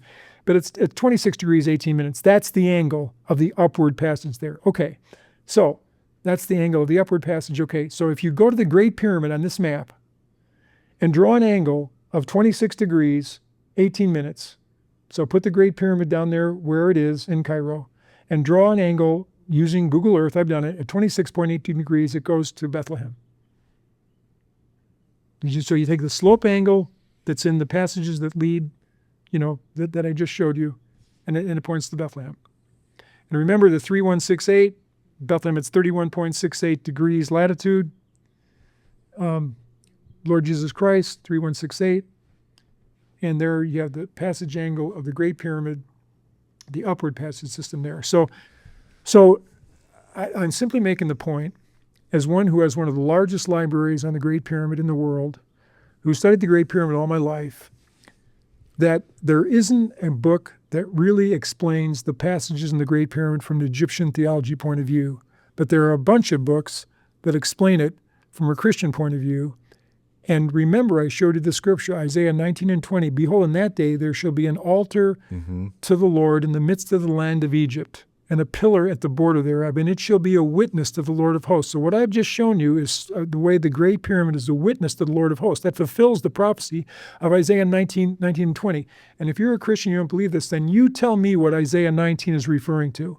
It talks about there being something in Egypt that will be a witness to the Lord of hosts. If it isn't the Great Pyramid, then what is it? If you believe the Bible's true. If you don't believe the Bible's true, you believe this is a bunch of hokey stuff, and that's fine.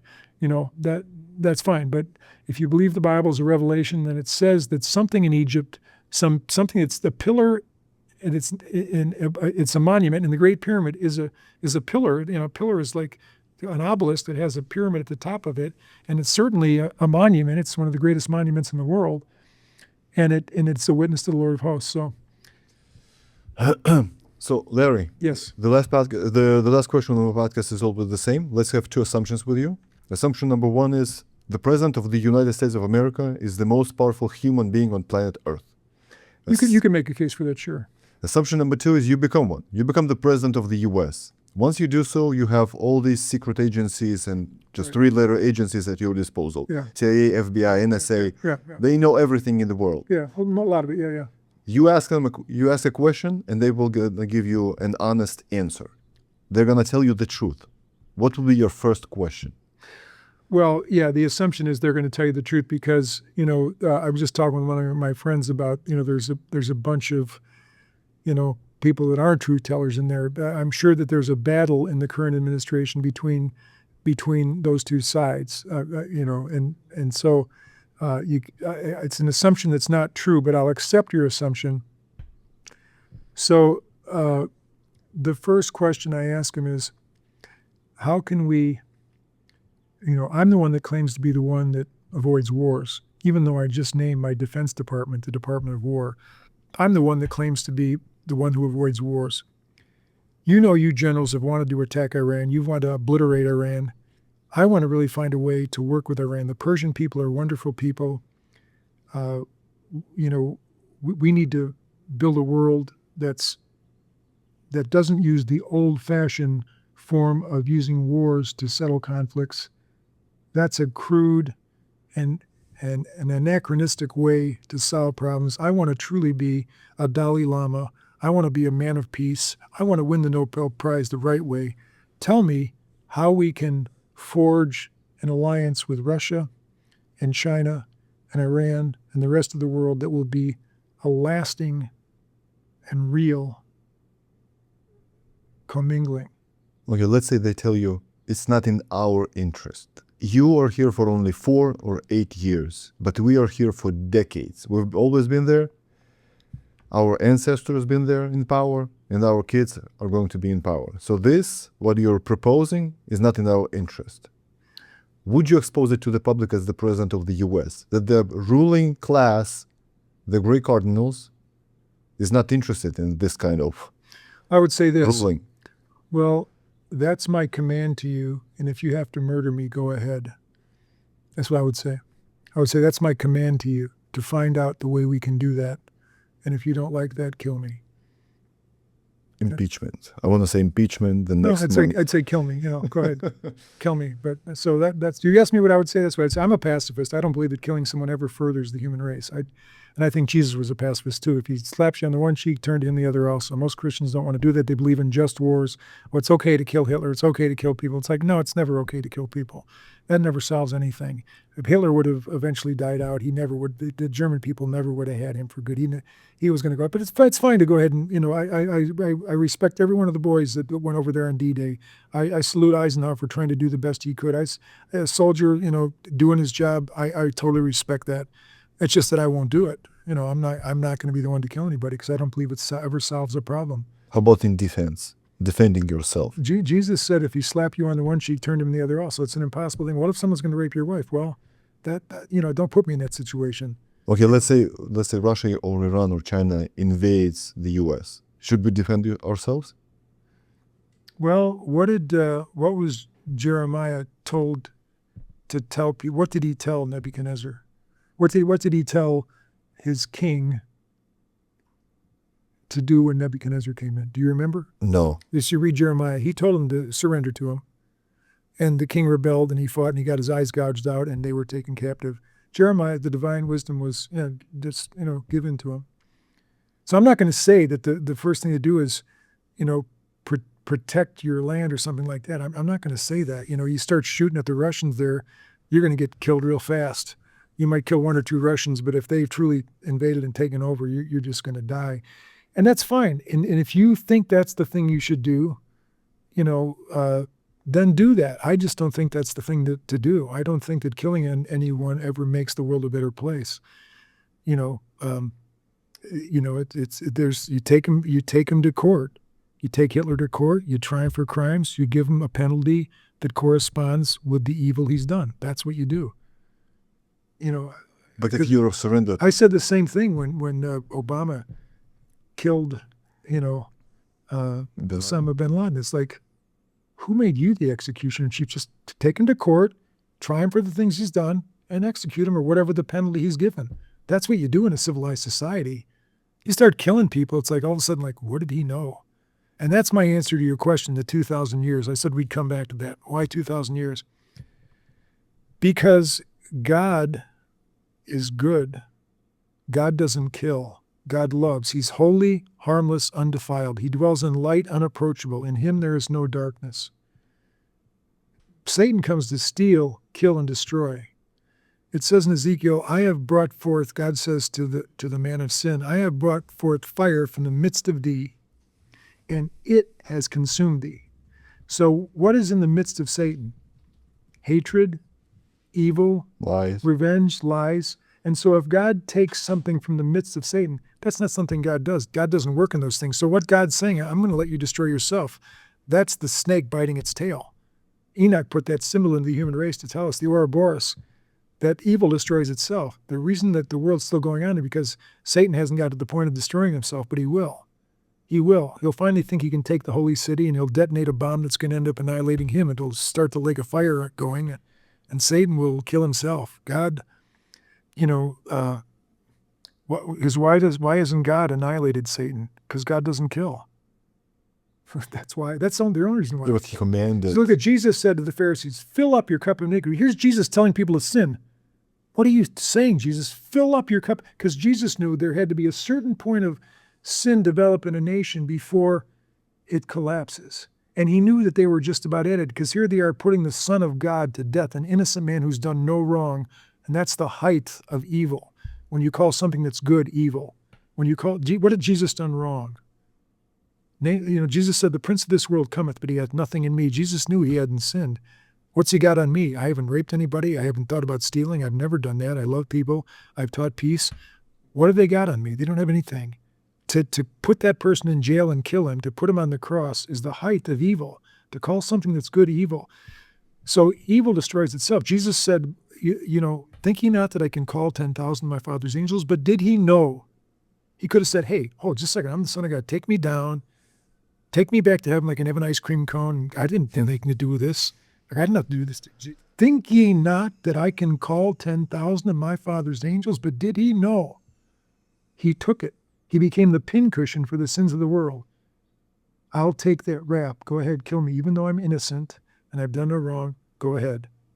And so his passiveness, I'm a pacifist, his pacifism, think ye not that I can call 10,000 of my Father's angels? But did he? No. Satan tempted him to. He shall bear thee up in the palm. Jesus quotes, Satan quotes Jesus. He quotes Psalm 91 or whatever. He shall bear thee up in the palm of his hands. Go ahead, jump, Jesus. For it is written. Here's Satan quoting scripture to Jesus. It's written, you'll be protected, And Jesus said, it is written again, showing that you have to really understand scripture. You really have to understand its nuance, because he didn't say to Satan, oh, you're right. Thanks for quoting that scripture, Satan. I forgot about that. Maybe I will do what you're telling me. No, he says, no, it is written again.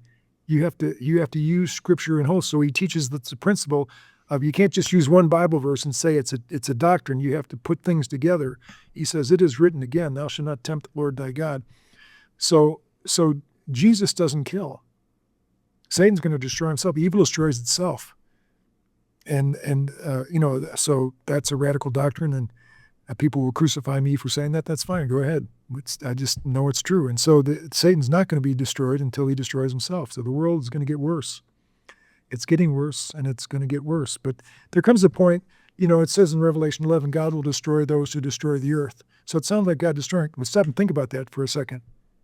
Those who destroy the earth, like the people who are ruining the ozonosphere, the people who are raping the oceans, God's not going to destroy them. They're doing that, seeding the clouds, chemtrails, stuff in our water, the stuff they put in the vaccines, it's like God will destroy those who destroy the earth. In other words, God's not going to destroy them. What they're doing is destroying the earth. God's going to allow it. He's not going to stop it. That's what it says in Romans 1. It says, for the wrath of God is clearly seen, being the wrath of God, wherefore God gave them up. So here's what the wrath of God is. It's not this. This is what people think the wrath of God is. I'm so pissed off at the human race. I'm going to send a flood. I'm going to send hail. I'm going to kill all the women and children. That's what people think. Here's what the wrath of God is. Oh my gosh. I can't reach them. They've left my Holy Spirit. They're going their way. I'm going to go cry in my closet while they destroy themselves. That's the wrath of God. The wrath of God is he gave them up. 3 times it says in Romans 1. And he gave them up. God went in his closet and cried, because not a sparrow falls to the ground, but that he notices. Everything bothers him. But because they had left his spirit, and he's a gentleman, he never says, well, I'm going to make him obey me. That's not God. He appeals through the gentleness of the Holy Spirit, and then when they don't, he turns in his closet and lets them destroy the God gave. That's the wrath of God. The wrath of God is not what people think it is. So the wrath of God is the cross. The ultimate wrath of God is the cross. Think ye not that I can call 10,000 of my Father's angels? Can I kill all these people? Can I kill there's rapes going on in the world right now. As God, I could stop every one of them. Am I doing it? Banks are being robbed right now. Could I stop every one of those? Of course I could. There's children being trapped, but could I stop it? Yes, I could. Why don't I? Because I've let free will. The first choice I made was to give free will. And if I go back on that, I'm Hitler. If I go back on giving the most precious quality, free will, to make things happen so that the rapists don't rape and the child molesters don't molest, I wouldn't be who I am. So I've let free will take its place. You can either use free will to find the love of God, or you can use it to go your own way and end up dying with Satan. Evil destroys itself. God is good. He dwells in light unapproachable. In him there is no darkness. He is holy, harmless, undefiled. He's pure. I come not to kill, steal, or destroy. I come to give life. Satan is the one who steals, kills, and destroys. God knew that the ancients were going to destroy the world, so he warned Noah to warn people. It wasn't that God was going, I'm so mad I made people. I'm now going to bring a flood and kill all them. You read the Bible a certain way and it sounds like that, but when you know God, because the Bible has to be interpreted, and the ultimate interpretation of the Bible is knowing the character of God. God knew that people were going to amalgamate man and beast. They were going to create great creatures. They were going to do evil. Knowing that, he warned Noah and told Noah to warn people to prepare for the destruction of the world that Satan was doing. And trust me, the four angels that brought the flood, who transgressed, it's in Peter, they're being held in Revelation for the great day of God Almighty. So they're going to be let out again. They brought the flood the first time. They transgressed the command of God, brought the flood, and they're going to be the ones that bring the 7 last plagues. Read about it in Revelation 8 and other places.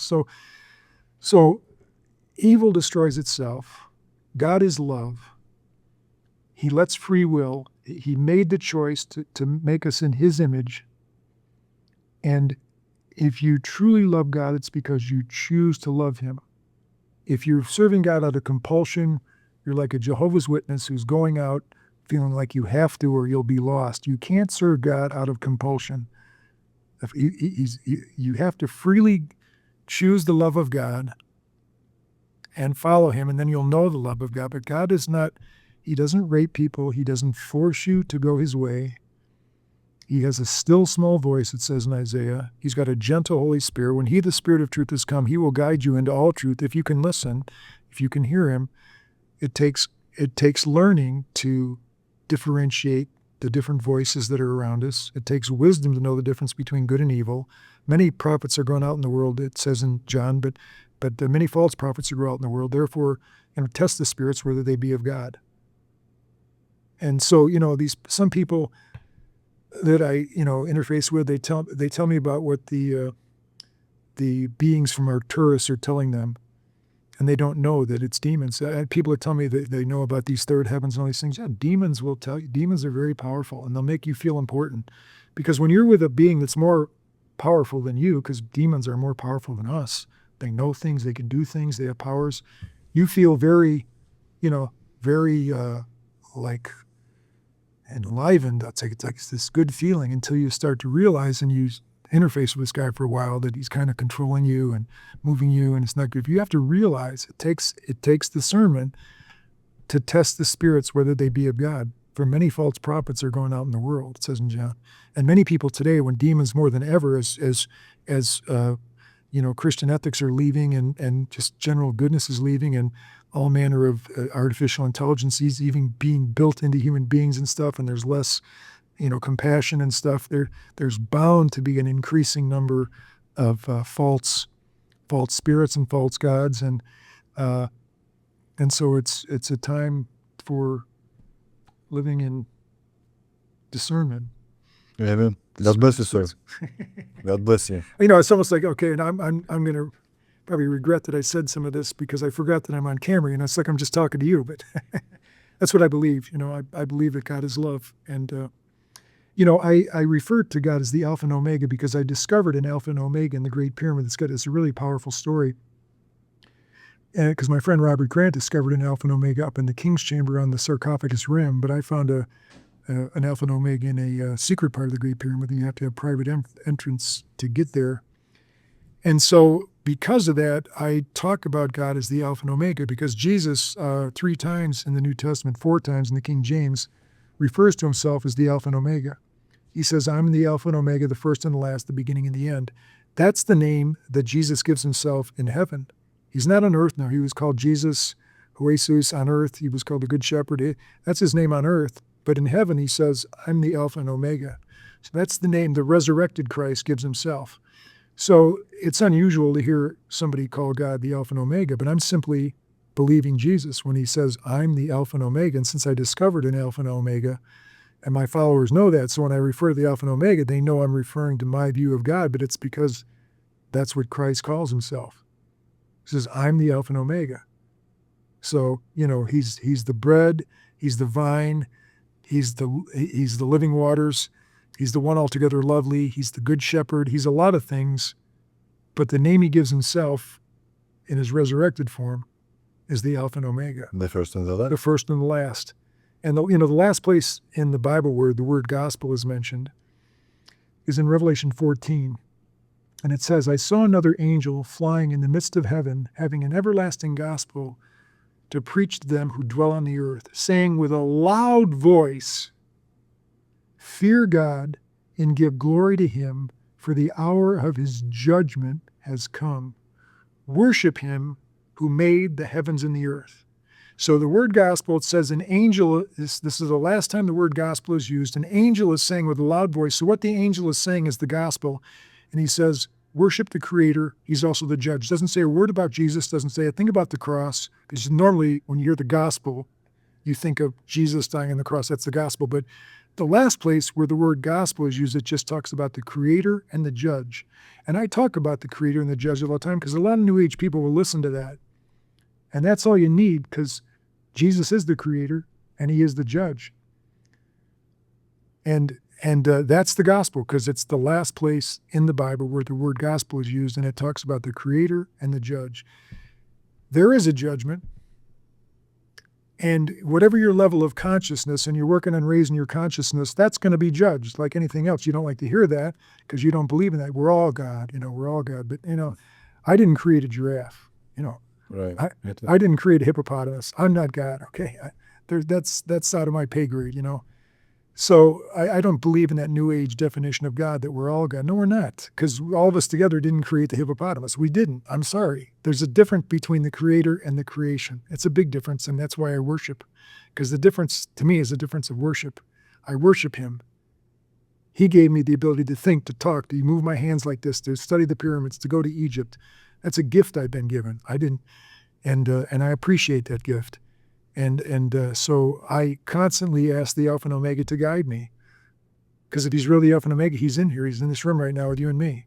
There's angels in here, if we really believe that. That means we can be guided. And so I really believe that. I told you I'm enlightened. I'm enlightened because I know there's a good God and he's with me now. And I'm protected. And if you want to kill me, you can kill me. It's not going to change anything I'm saying. You can put me in jail and say, like Shadrach, Meshach, and Abednego, when the Antichrist starts saying, oh, you can't believe that stuff, Well, kill me then. God bless you. God bless you, sir.